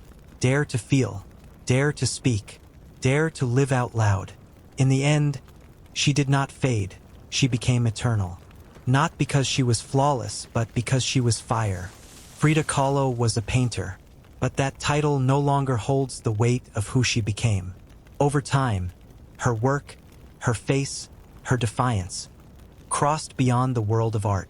She stepped out of the canvas and into the world's imagination. She lived with pain, but she didn't let it define her. She loved with contradictions, but didn't hide them. She dressed in tradition not to conform, but to carry her roots. She became a figure people saw themselves in, not because she tried to represent anyone, but because she refused to represent anyone but herself. Frida lived in opposition, against the norms of gender, against ideals of beauty, against expectations of what a woman should do, say, or look like. She didn't soften her edges for acceptance. Her brows remained untouched, her mustache visible, her clothing deliberate, not costume, statement, not nostalgia, identity. She loved men. She loved women. She loved fiercely, openly, even when it was dangerous to do so. This wasn't rebellion for show. It was how she existed. She didn't ask for approval. She didn't apologize. She also didn't separate her art from her beliefs. Her Mexico was not abstract. It was layered blood, myth, revolution, earth. Her paintings weren't trying to escape into fantasy. They dug into memory, heritage, and the everyday lives of people forgotten by official history. She didn't stylize Mexico. She presented it, unvarnished, chaotic, beautiful, wounded, real. That honesty carried her image far. Today, her face is everywhere. Posters, murals, t-shirts, magazine covers. The flower crown, the heavy stare, the joined brows. She's been painted, sculpted, copied, parroted, sold. She became visible not because the art world wanted her. For decades after her death, she was largely ignored by institutions. But communities, women, queer people, Mexicans, artists outside the mainstream, held on to her. They recognized something familiar, someone who had lived through damage, someone who refused to vanish. And as her visibility grew, so did the tension. Frida rejected capitalism. Yet now her likeness sells lipstick and luxury handbags. There is a Frida Kahlo Barbie doll. Her face is printed on coffee mugs. Her legacy is now a product. It raises questions. What does it mean to honor someone who spent her life challenging systems of power by placing her image inside those same systems? Is it tribute or is it consumption? Some dismiss this as inevitable. Others see it as betrayal. But what's certain is this. Despite the commercialization, the core of what Frida stood for hasn't disappeared, because her story isn't built on perfection. It's built on fracture. She offered no solutions. She didn't claim healing was neat. She gave no promises. But she showed what it looks like to live honestly inside a damaged body. She painted what others were taught to hide, illness, rage, loss, longing, and gave it color, shape, and name. Her presence today can feel split. A global icon, but also a deeply personal one. A symbol on tote bags, yes, but also someone who still speaks in private to those who have felt broken, unseen, or out of place. Frida's work wasn't tidy. Neither is her legacy. But that's exactly why it continues to move. She left behind no grand theory, just a record of being human in a body that hurt, in a world that judged, in a life that burned through every disguise. And if she remains, it's not because of what she wore or how she looked. It's because she never stopped showing up exactly as she was. Many years ago, the Stamp Act angered colonists by taxing everything from newspapers to playing cards. Then came the Townshend Acts, taxing everyday essentials like glass, paper, and paint. Each law, passed thousands of miles away by a parliament where no colonist had a seat, fell like another spark onto dry brush. At first, the resistance was polite. Petitions, fiery pamphlets, colonial assemblies issued formal protests. Merchants organized boycotts. Writers like Samuel Adams and John Dickinson filled newspapers with passionate arguments for liberty and rights. But over time, the frustration deepened into something darker. A slow realization that Britain was not listening. Worse, that Britain did not care. Many colonists clung to hope. If they just made enough noise, if they reasoned hard enough, Parliament might repeal the taxes. And sometimes it worked. The Stamp Act was repealed after widespread protest. But every small victory was followed by another law, another insult, another slap in the face. It was never about money. The taxes themselves were modest by British standards. What enraged the colonists was the principle. They were being taxed without consent, treated as subjects, not citizens. Ruled like distant provinces, not partners in empire. Boston, more than any other city, became the beating heart of defiance. A place where speeches rang louder, boycotts hit harder, and tempers burned hotter. The colonies hadn't yet chosen revolution, but the fuse was already burning, and it wouldn't be muskets or marching boots that lit the fire. It would be T.it was a contradiction too sharp to ignore. Americans lived, worked, traded, and paid their dues in a land they had built with their own hands, yet had no voice in the decisions that ruled them.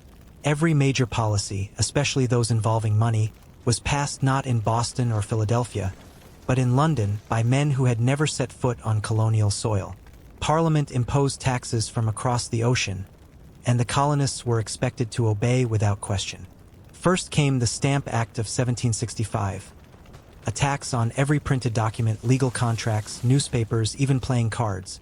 It was the first direct tax levied by the British Parliament on the American people. It struck not just the wallet, but the principle. Then the Townshend Acts of 1767. Duties placed on essentials like glass, paper, paint, and tea. Suddenly, everyday goods became symbols of subjugation. Merchants bristled, artisans fumed. And finally, the Tea Act of 1773. Cheaper tea, yes, but the tax remained. To the British, it seemed like a clever fix. To the colonists, it was a trap. A political ploy to make them swallow the greater pill. That Parliament could tax them at will. The protest was never about the pennies. It was about pride. From this outrage emerged the now famous cry, "No taxation without representation." They would not be taxed by a parliament in which they had no seat. To be taxed without consent was not governance. It was humiliation. Every new duty felt like a slap in the face, a public denial of their dignity. And so, taxed crates became cursed symbols. Each shipment landed with the weight of injustice. Then came tea, a simple drink, a familiar good. But in 1773, it became the spark. A law about tea small on the surface would soon set an empire ablaze. In 1773, the British Parliament passed the Tea Act, what seemed on the surface like a generous economic solution. The East India Company, drowning in unsold inventory and financial debt, was granted the right to sell tea directly to the American colonies. By cutting out the middlemen, the price dropped sharply. To London, it was a win-win. Cheap tea for the colonists, rescued profits for the company. But what the British saw as a commercial discount, the colonists recognized as a political trap. The Tea Act still preserved the existing tax on tea, and in that detail lay the insult. To accept the tea, even at a bargain, was to accept Parliament's right to tax the colonies without representation. The principle hadn't changed. The British Crown still believed it could legislate for the colonies without their consent. But by now, the colonists had come to see every shipment not just as a product, but as a provocation. Nowhere was this more deeply felt than in Boston, a city still scarred by the Boston Massacre, still brimming with defiance. To them, the tea was not just a shipment, it was a test. The arrival of 3 tea-laden ships, Dartmouth, Eleanor, and Beaver, set the harbor on edge. Local merchants were pressured to refuse delivery. Dockworkers and sailors were warned not to touch the cargo. "Drinking tea is surrender," the people whispered, then shouted. Tensions tightened day by day. The ships could not be unloaded, but the royal governor would not allow them to leave. British law dictated that after 20 days, if the tea was not offloaded, it would be seized by customs, and the tax would be collected by force. Boston stood paralyzed. Each hour ticked louder. Something had to give. And then, as darkness fell on December 16th, 1773, Boston answered. 3 ships had arrived. The Dartmouth, the Eleanor, and the Beaver, each one heavy with crates of East India Company tea. 342 chests in total, stacked below deck, worth what would amount to millions today. They sat anchored at Griffin's Wharf, silent and looming, beneath the gray December sky. But the stillness was a lie. The harbor was on fire without flames. Boston stood still but seething. Crowds swarmed the docks, not in chaos but with purpose. They pressured dockworkers to refuse the cargo. Merchants were warned. No one would touch the tea. And yet, it remained. Unmoved, untouched, defiant. At the center of the storm stood Governor Thomas Hutchinson. Resolute, immovable.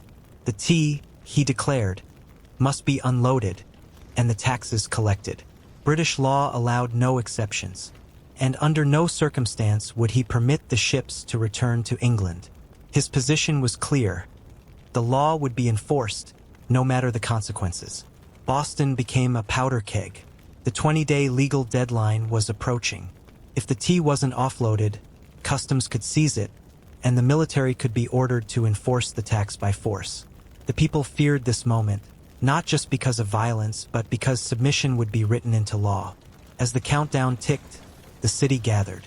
Again and again, thousands packed the Old South Meeting House.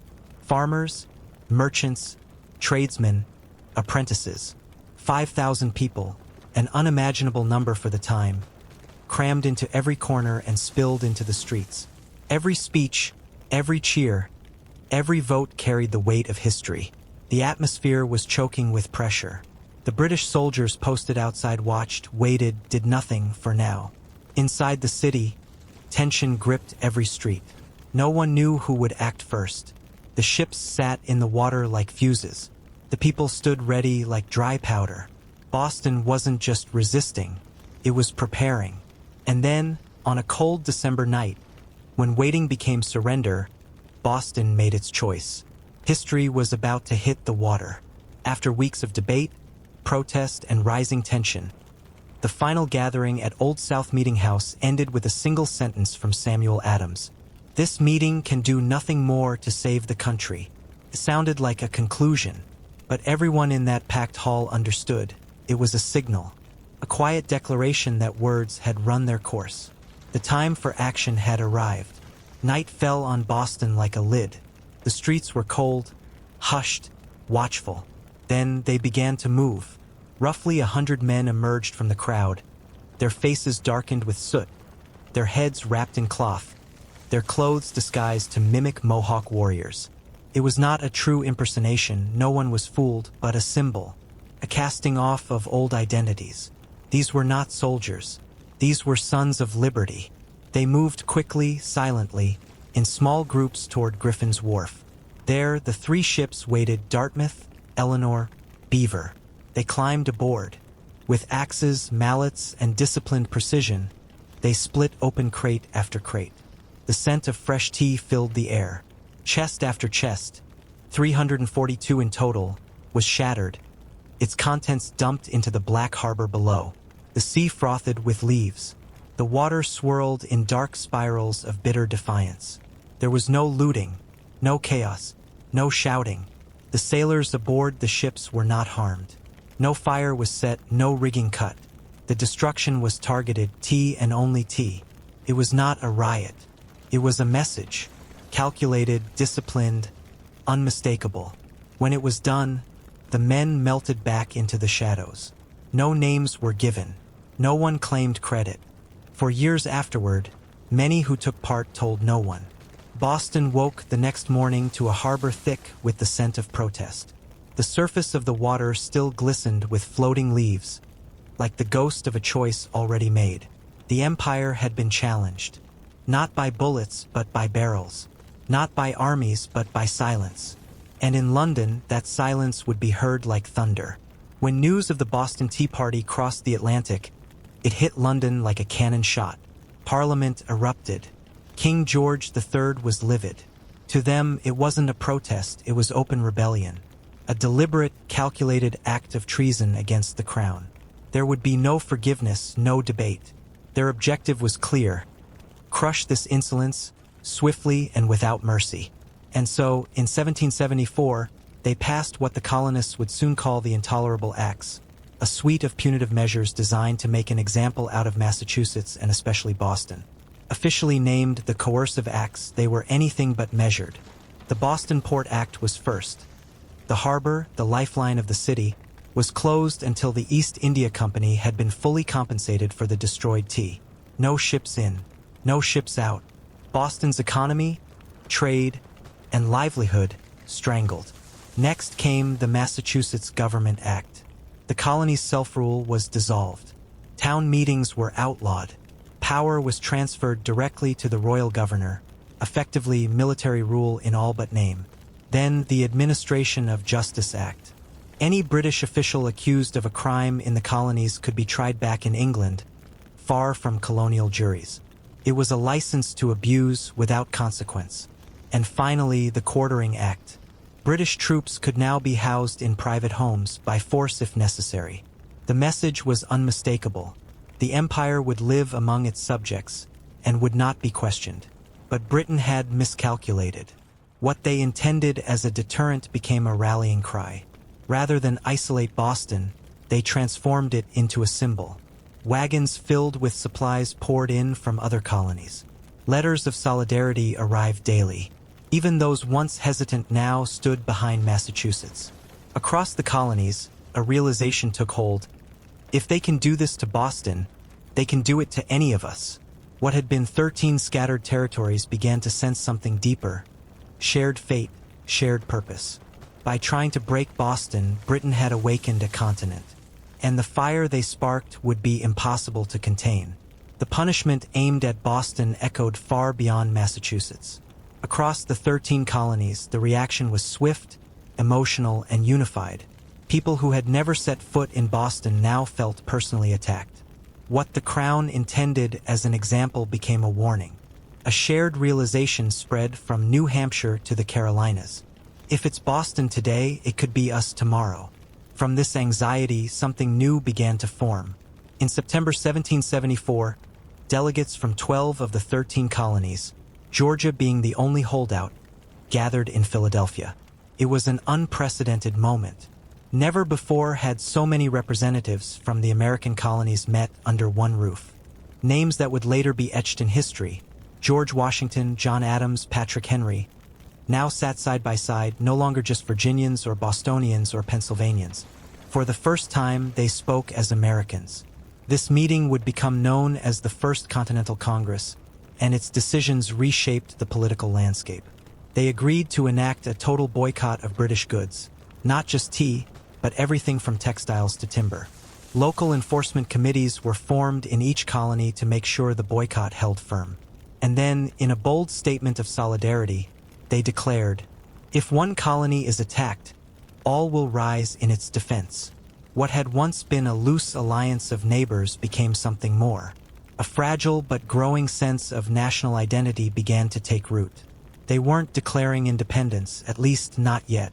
But they were no longer just British colonies acting alone. They were acting together. The phrase, "We are Americans," was no longer just an idea. It was becoming real. And as they returned home from Philadelphia, no one knew it yet. But only months later, the echo of gunfire would erupt in the fields of Lexington and Concord. They had met. They had united. And the war for freedom was about to begin. Boston had been punished. Severely. Its port closed, its governance dismantled, its people forced to house the very soldiers sent to subdue them. But Boston did not break. It became something far more dangerous to the British Empire, a symbol. In the months following the Tea Party, the city once seen as rebellious and volatile became the beating heart of American defiance. Its suffering sparked a unity the colonies had never known.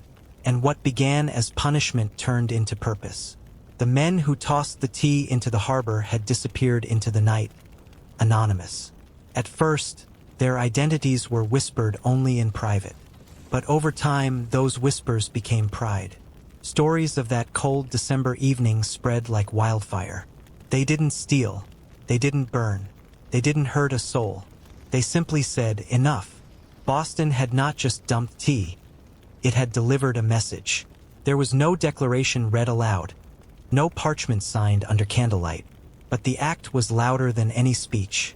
It said what thousands of colonists had long felt. We are not puppets. We are not subjects. We are something new. The Tea Party became a turning point, a moment when resistance shifted from protest to purpose. Across the colonies, images of tea barrels became rallying symbols. Militias began using them on flags. Pamphlets recalled the night the harbor boiled with defiance. What the British had tried to erase became immortal. Boston was no longer just a city. It was a fire. And fires, once started, are not easily controlled. That night at Griffin's Wharf, no one could have known they were watching a nation begin. But history had moved. And no empire, no matter how vast, could undo what had been set in motion. The tea had sunk, but something far greater had risen. It didn't begin with an army. It began with an idea and then a spark. On April 19, 1775, that spark turned to fire. At the small towns of Lexington and Concord in Massachusetts, British troops marched out under orders to seize colonial weapons. But what they found waiting for them wasn't disorganized resistance. It was resolve. Local militias, men who just months before were merchants and farmers, stood ready. When the first shot rang out, the shot heard round the world. The war for American independence had begun, but the match had been lit long before. The Boston Tea Party was not a battle. No blood was spilled. No muskets were fired. But it shook the empire. It challenged a king. And it rewrote the relationship between ruler and ruled. In the months that followed that cold December night, everything changed. Britain struck back with punishing force, the intolerable acts, but it only deepened the divide. Colonies that once squabbled like distant cousins now stood shoulder to shoulder. The First Continental Congress wasn't just a meeting, it was the birth of unity. Everywhere, in homes and taverns, the name Boston became sacred. And the Tea Party, once a local protest, became a national call. At first, the colonists had only asked for dignity, for a voice. But as the crown doubled down, that hope shifted. Freedom could no longer be requested. It had to be seized. The transformation was quiet but seismic. 13 colonies began to think of themselves not as outposts, but as a nation. And that shift began on the waters of Boston Harbor. After Lexington and Concord, war spread like wildfire. George Washington was named commander. British troops found themselves fighting not scattered rebels, but an uprising born of shared belief. A fight that had no capital, no crown, but a cause. And it all traced back to tea, dumped in silence, beneath a winter sky. They hadn't fired a shot that night, but they had started a war. A revolution doesn't always begin with a bang. Sometimes it begins with a refusal, a simple act, deliberate and defiant. And from that, a nation rises. No cannons thundered, no redcoats marched, and no declarations were shouted into the night. Yet on December 16, 1773, as 342 crates of tea slowly sank beneath the dark waters of Boston Harbor, the course of history shifted. The Boston Tea Party was not a riot. It was not a drunken brawl or a mindless act of destruction. It was precise, controlled, symbolic. It was rebellion with discipline, protest without chaos, defiance cloaked in silence. And that silence would roar across the world. There were no speeches delivered on the docks that night, no triumphant music, no waving flags. There were only the thuds of axes, the crash of splintering wood, the scent of shattered tea leaves filling the icy air. And that was enough. Enough to shake an empire. Enough to awaken a people. Enough to turn resistance into revolution. The message sent from Boston was unmistakable. The time of being quiet subjects had passed. The colonies would not be bought off with cheaper tea. They would not surrender their voice for a discounted luxury. They would not accept taxation without representation, not in parliament, not in policy, not in principle. What sank beneath the waves that night wasn't just tea. It was submission. It was silence. It was the illusion that the colonies would never rise. History doesn't just remember the Boston Tea Party. It marks it as a turning point, the moment when defiance became identity. When Americans, not yet called so, chose to stand not as scattered colonies, but as a people with shared pain, shared purpose, and now a shared symbol of rebellion. The impact rippled far beyond Massachusetts. In the years to come, revolutions in other lands would whisper its name. Activists, oppressed peoples, visionaries would look back and see what Boston proved. That power can be challenged, that silence can speak louder than force, and that even a single night, if filled with enough courage, can ignite a movement that burns for centuries. The night the tea hit the water, a new nation hadn't yet been born, but it had certainly begun to breathe. Long before the towering pyramids of Giza, before the bustling cities of Mesopotamia, before Stonehenge pierced the sky, there was Carol. Hidden deep in the barren valleys of Peru's coast, Carol rose in silent majesty nearly 5,000 years ago, only to vanish entirely into oblivion. Swallowed by sand, forgotten by time. For centuries, the world had no idea it had ever existed. The Soup Valley, where Carol once flourished, seemed at first glance an unlikely birthplace of civilization. A harsh, cracked landscape, a sun that burns the earth dry, a river that snakes through stone like a silver thread on the verge of vanishing. To most, it looked lifeless, a place abandoned by the gods. But here, in this desolation, one of humanity's first great cities was born. Carol was not a scattering of huts, not a temporary trading post. It was a planned city spanning over 150 acres, with pyramids, sunken plazas, residential sectors, and ceremonial spaces. It had scale, purpose, and vision. This society blossomed centuries before the Egyptians built their pyramids. The people of Carol achieved it without wheels, without writing, without metal tools. They raised monumental architecture from stone and earth, using only collective labor, ingenuity, and the raw force of human will. And yet, for millennia, Carol remained a secret. Even travelers passing through the strange, weathered mounds scattered across the valley mistook them for natural hills shaped by desert winds. No one imagined that buried beneath was one of the oldest cities on Earth, older even than many civilizations hailed as firsts in our history books. Not until the late 20th century did archaeologists, led by Ruth Shady, finally uncover the truth. What they found buried in the dust of time would rewrite the story of the Americas, and force the world to reconsider what it thought it knew about the birth of civilization. Carol rose, thrived, and faded in total anonymity. But now, after thousands of years of silence, its stones speak again, whispering of a peaceful, intelligent people who built something extraordinary in a place where life itself once seemed impossible. And this is only the beginning of their story. At first glance, the Soup Valley looked like a place forgotten by life. Winds whipped endlessly across the landscape. The sun scorched the earth until it cracked. The river, if it could even be called that, was little more than a silver thread, barely enough to nourish even the most stubborn life forms during the dry season. It was a place that seemed more fit for silence and stone than for civilization. But the people of Carol saw something different. They didn't fight against nature. They listened to it. They watched its rhythms, the rising floods, the dry months, the path of the sun across the sky. They didn't conquer the land with force. They studied it, respected it, and adapted to it. Instead of building large dams or forcing the land into submission, they carved gentle channels into the stone, guiding the river's seasonal waters into irrigation canals. They used rock-lined trenches and earthen dikes to slow, store, and direct the flow. Water wasn't abundant, but every drop was honored and made to count. The result was an ingenious, handcrafted irrigation system that brought life to the desert. Cotton became their lifeline, used to weave fishing nets, create textiles, and fuel trade with coastal villages. Alongside it, they planted squash, beans, peppers, papayas, and drought-resistant crops that sustained them year-round. But Carol did not thrive alone. Their survival depended on connection. They exchanged cotton, dried fruits, and woven goods for dried fish, seashells, exotic stones, and colorful marine ornaments from coastal communities. This was not conquest, it was cooperation.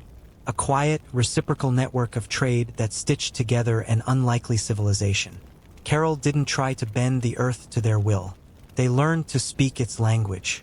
They listened, and in return, the desert gave them a home, a place to flourish for over 1,000 years, in a land where life was never meant to bloom. At the heart of Carol stands its most iconic structure, Pyramid Mayer. Towering nearly 60 feet high and stretching over 450 feet in length. It's roughly the size of a modern football field. This was no pile of rubble. It was a deliberate architectural feat built with precision and vision. Constructed entirely from stone, earth, and mud, the pyramid was reinforced with shikras, woven grass fiber bags filled with rocks, cleverly used to stabilize the massive internal volume. No steel, no concrete, and yet it has stood strong for nearly 5,000 years. What's more remarkable, there were no wheels. The terrain of Soup Valley simply didn't support carts.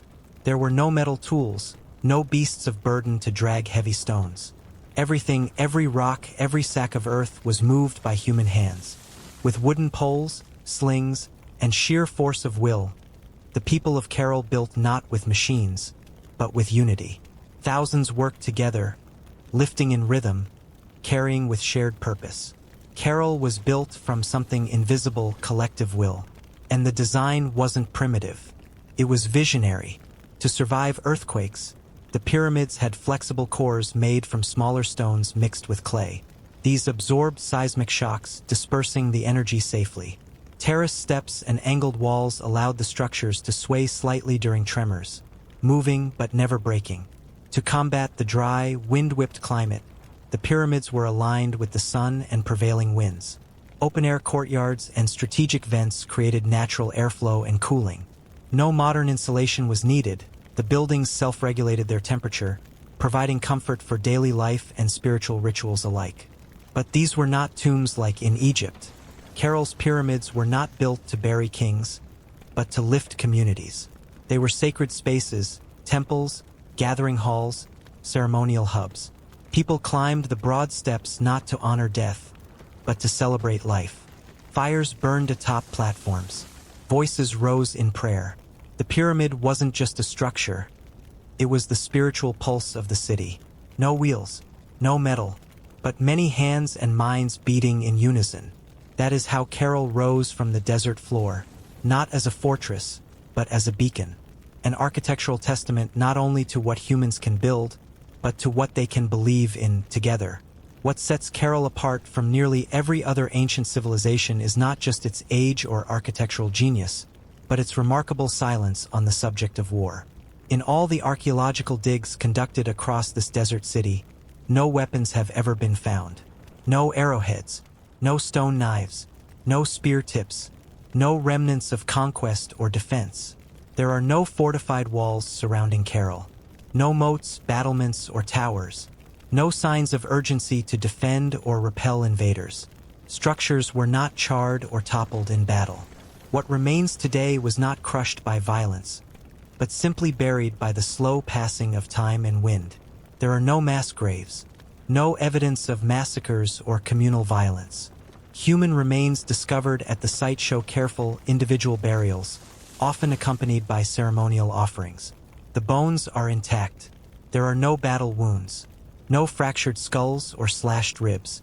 This absence speaks louder than presence ever could.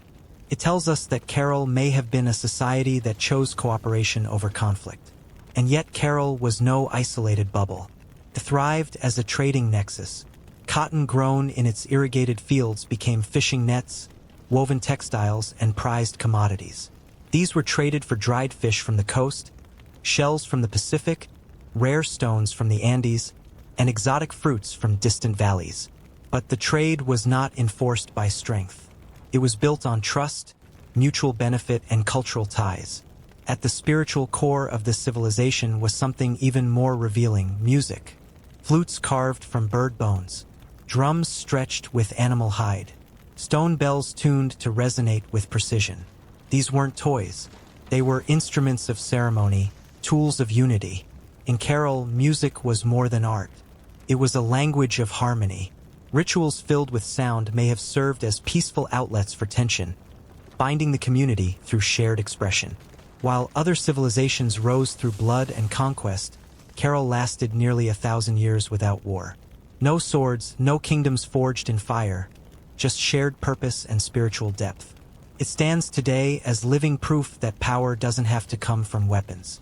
Sometimes it comes from unity and the wisdom to build, not destroy. Amid the sun-scorched sands and wind-swept stones of Carroll, archaeologists unearthed something that pulsed with unexpected life: music. Hidden beneath centuries of silence were flutes carved from condor bones, dual pipes finely tuned for pitch, and wind instruments precisely crafted to hold a tonal center. These were not primitive noisemakers. They were refined tools of acoustical art, testifying to a culture that valued sound not only as expression, but as connection.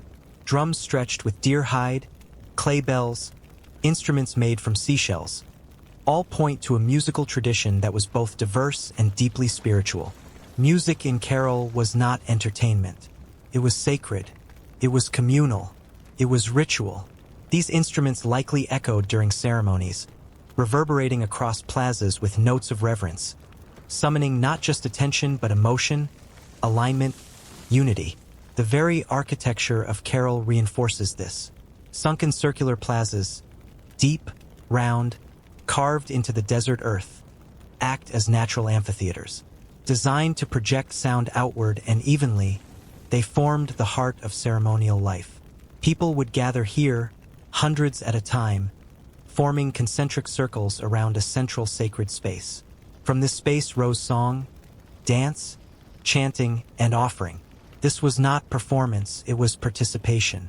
Ritual belonged to everyone. Carroll's spiritual worldview was woven into its architecture, its music, and its daily rhythms. Temples and plazas were aligned with astronomical markers: the rising and setting sun, lunar cycles, and star constellations. These alignments weren't accidental. They reflected a civilization intimately attuned to natural cycles. Their rituals were tied to sowing and harvesting, drought and flood, light and shadow. Carroll's spirituality wasn't rooted in wrathful gods or conquest. It was rooted in harmony. There was no war deity, no altars soaked in sacrifice. Instead, the evidence speaks of a people who honored balance between human and cosmos, community and earth. And perhaps most profound, these rituals were not reserved for elites. They were communal, participatory, collective.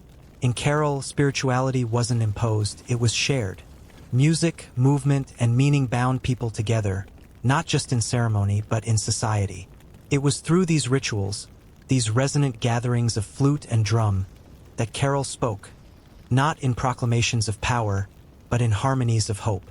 There were no royal tombs in Carroll, no towering statues of kings, no murals glorifying bloodlines or singular rulers.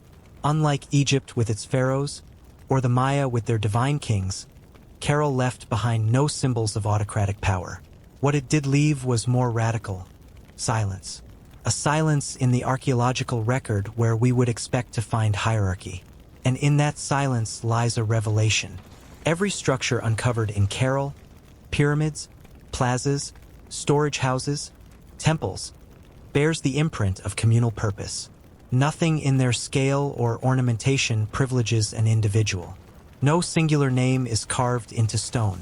The city's design tells a different story, not of rulers, but of roles. Excavations revealed distinct zones, areas for ceremonies, granaries, administrative rooms. There was organization, clear delegation of function. Someone managed the irrigation. Someone coordinated the construction. Someone led the rituals. But the absence of markers of elite dominance suggests these roles were functional, not exploitative. Caral was a society where responsibility did not mean supremacy. Here, cooperation replaced coercion. There were no palaces fortified with walls, no prisons, no armories. And yet, Caral thrived. For over a millennium, it sustained a sophisticated civilization, without a monarch, without a military class, without a ruling elite issuing decrees from on high.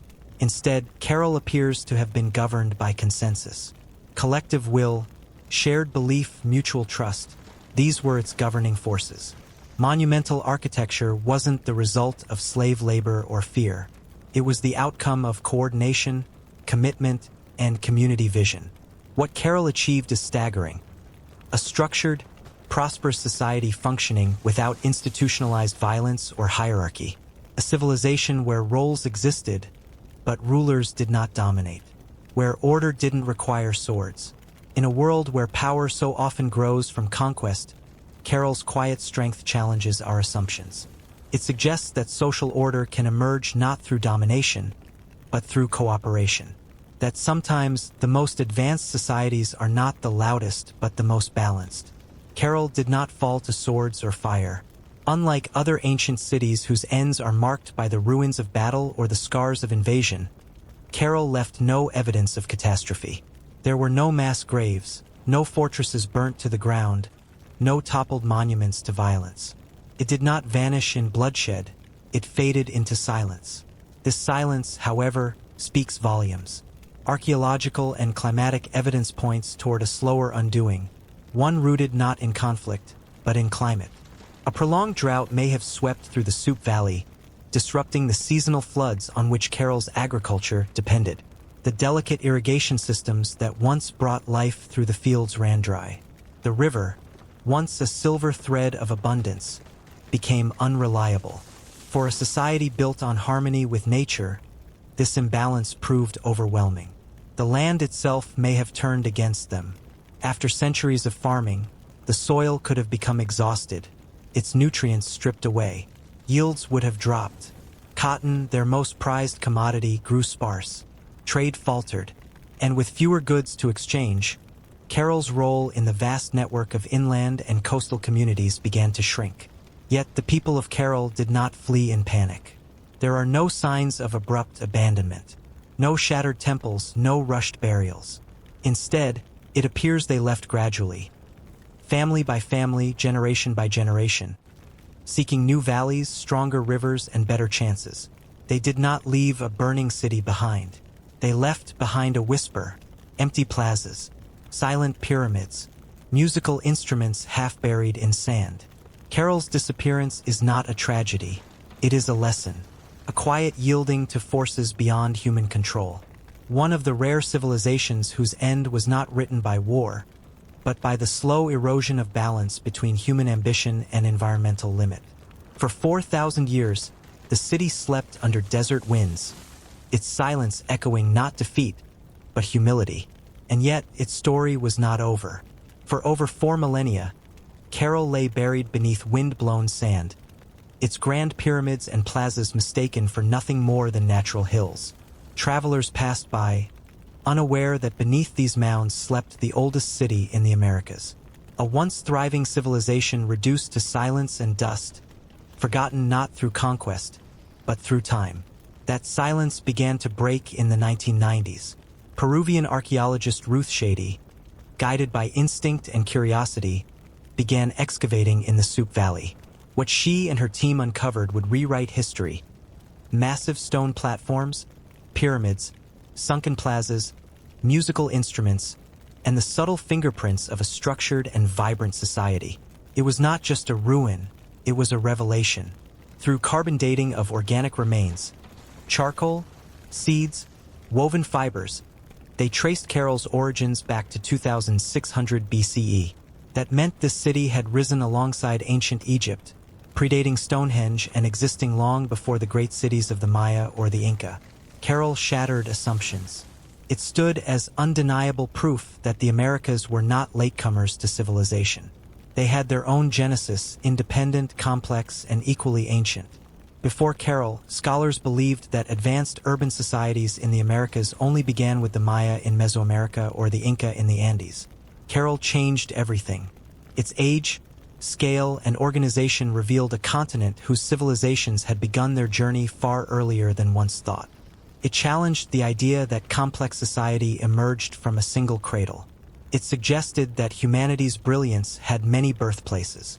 In 2009, UNESCO formally recognized Carroll as a World Heritage Site, elevating this once-forgotten city to a symbol of global heritage.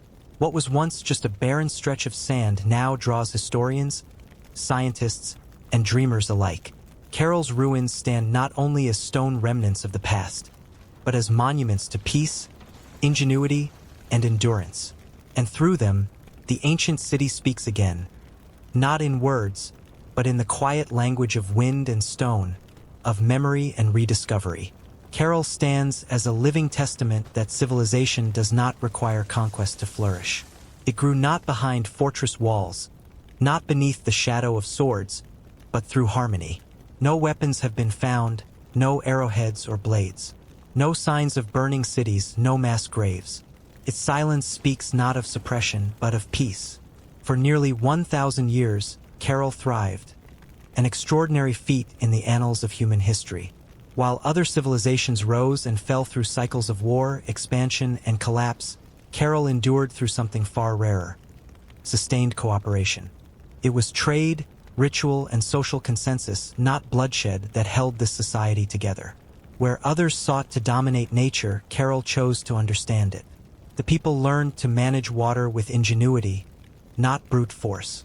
They planted crops suited to drought. They built structures that withstood earthquakes, not with cement or steel, but with insight into the land beneath their feet. Their architecture was not just resilient, it was reverent. Their society thrived on shared responsibility. No pyramids to kings, no tombs to emperors. Power lay not in oppression, but in participation. Carroll's strength came from the many, not the few, and it never fractured from within. In today's world, where conflict, inequality, and environmental exploitation have brought us to the brink, Carroll offers an ancient yet timely lesson. It reminds us that greatness doesn't need to be loud. That civilization can begin not with conquest, but with trust. Not with domination, but with harmony. From 5,000 years ago, Carroll speaks. Whispering through the wind-swept stones and sunken plazas, it offers not a warning, but a hope. A vision of what humanity once was and what it still could be. Carroll left behind no tales of conquest, no stories of expansionist kings or battles won. Its legacy was not carved in blood or etched into victory monuments. Instead, it was whispered into stone, through pyramids, plazas, and ancient silence. These enduring structures still speak. We were here, and we lived in peace. Their music, their architecture, their communal life. This was Carroll's true inheritance. The flutes carved from bird bone, the sunken plazas designed to carry song, the temples aligned with the stars. All of it a quiet message from a people who believed in something greater than themselves. Their buildings did not just shelter life, they expressed a philosophy, a reverence for nature, a celebration of unity, a society woven together not by power, but by purpose. Carroll offers no blueprints for empire, but it does offer something far rarer, an alternative. A reminder that greatness can be measured not in how much one conquers, but in how deeply one understands. That a society can thrive not by dominating nature, but by listening to it. Not by ruling others, but by standing together. In a world drowning in noise, Carol chose to speak softly. It did not shout with war cries, but whispered with harmony. It did not raise empires, but raised ideas. And 5 millennia later, those stones still murmur beneath the desert wind, offering not glory, but wisdom. Carol doesn't stand as a relic of what was lost, but as a beacon of what remains possible. A civilization that didn't scream its might, but whispered its meaning. In the end, they left no empire, but they left something greater, a lesson for all humanity.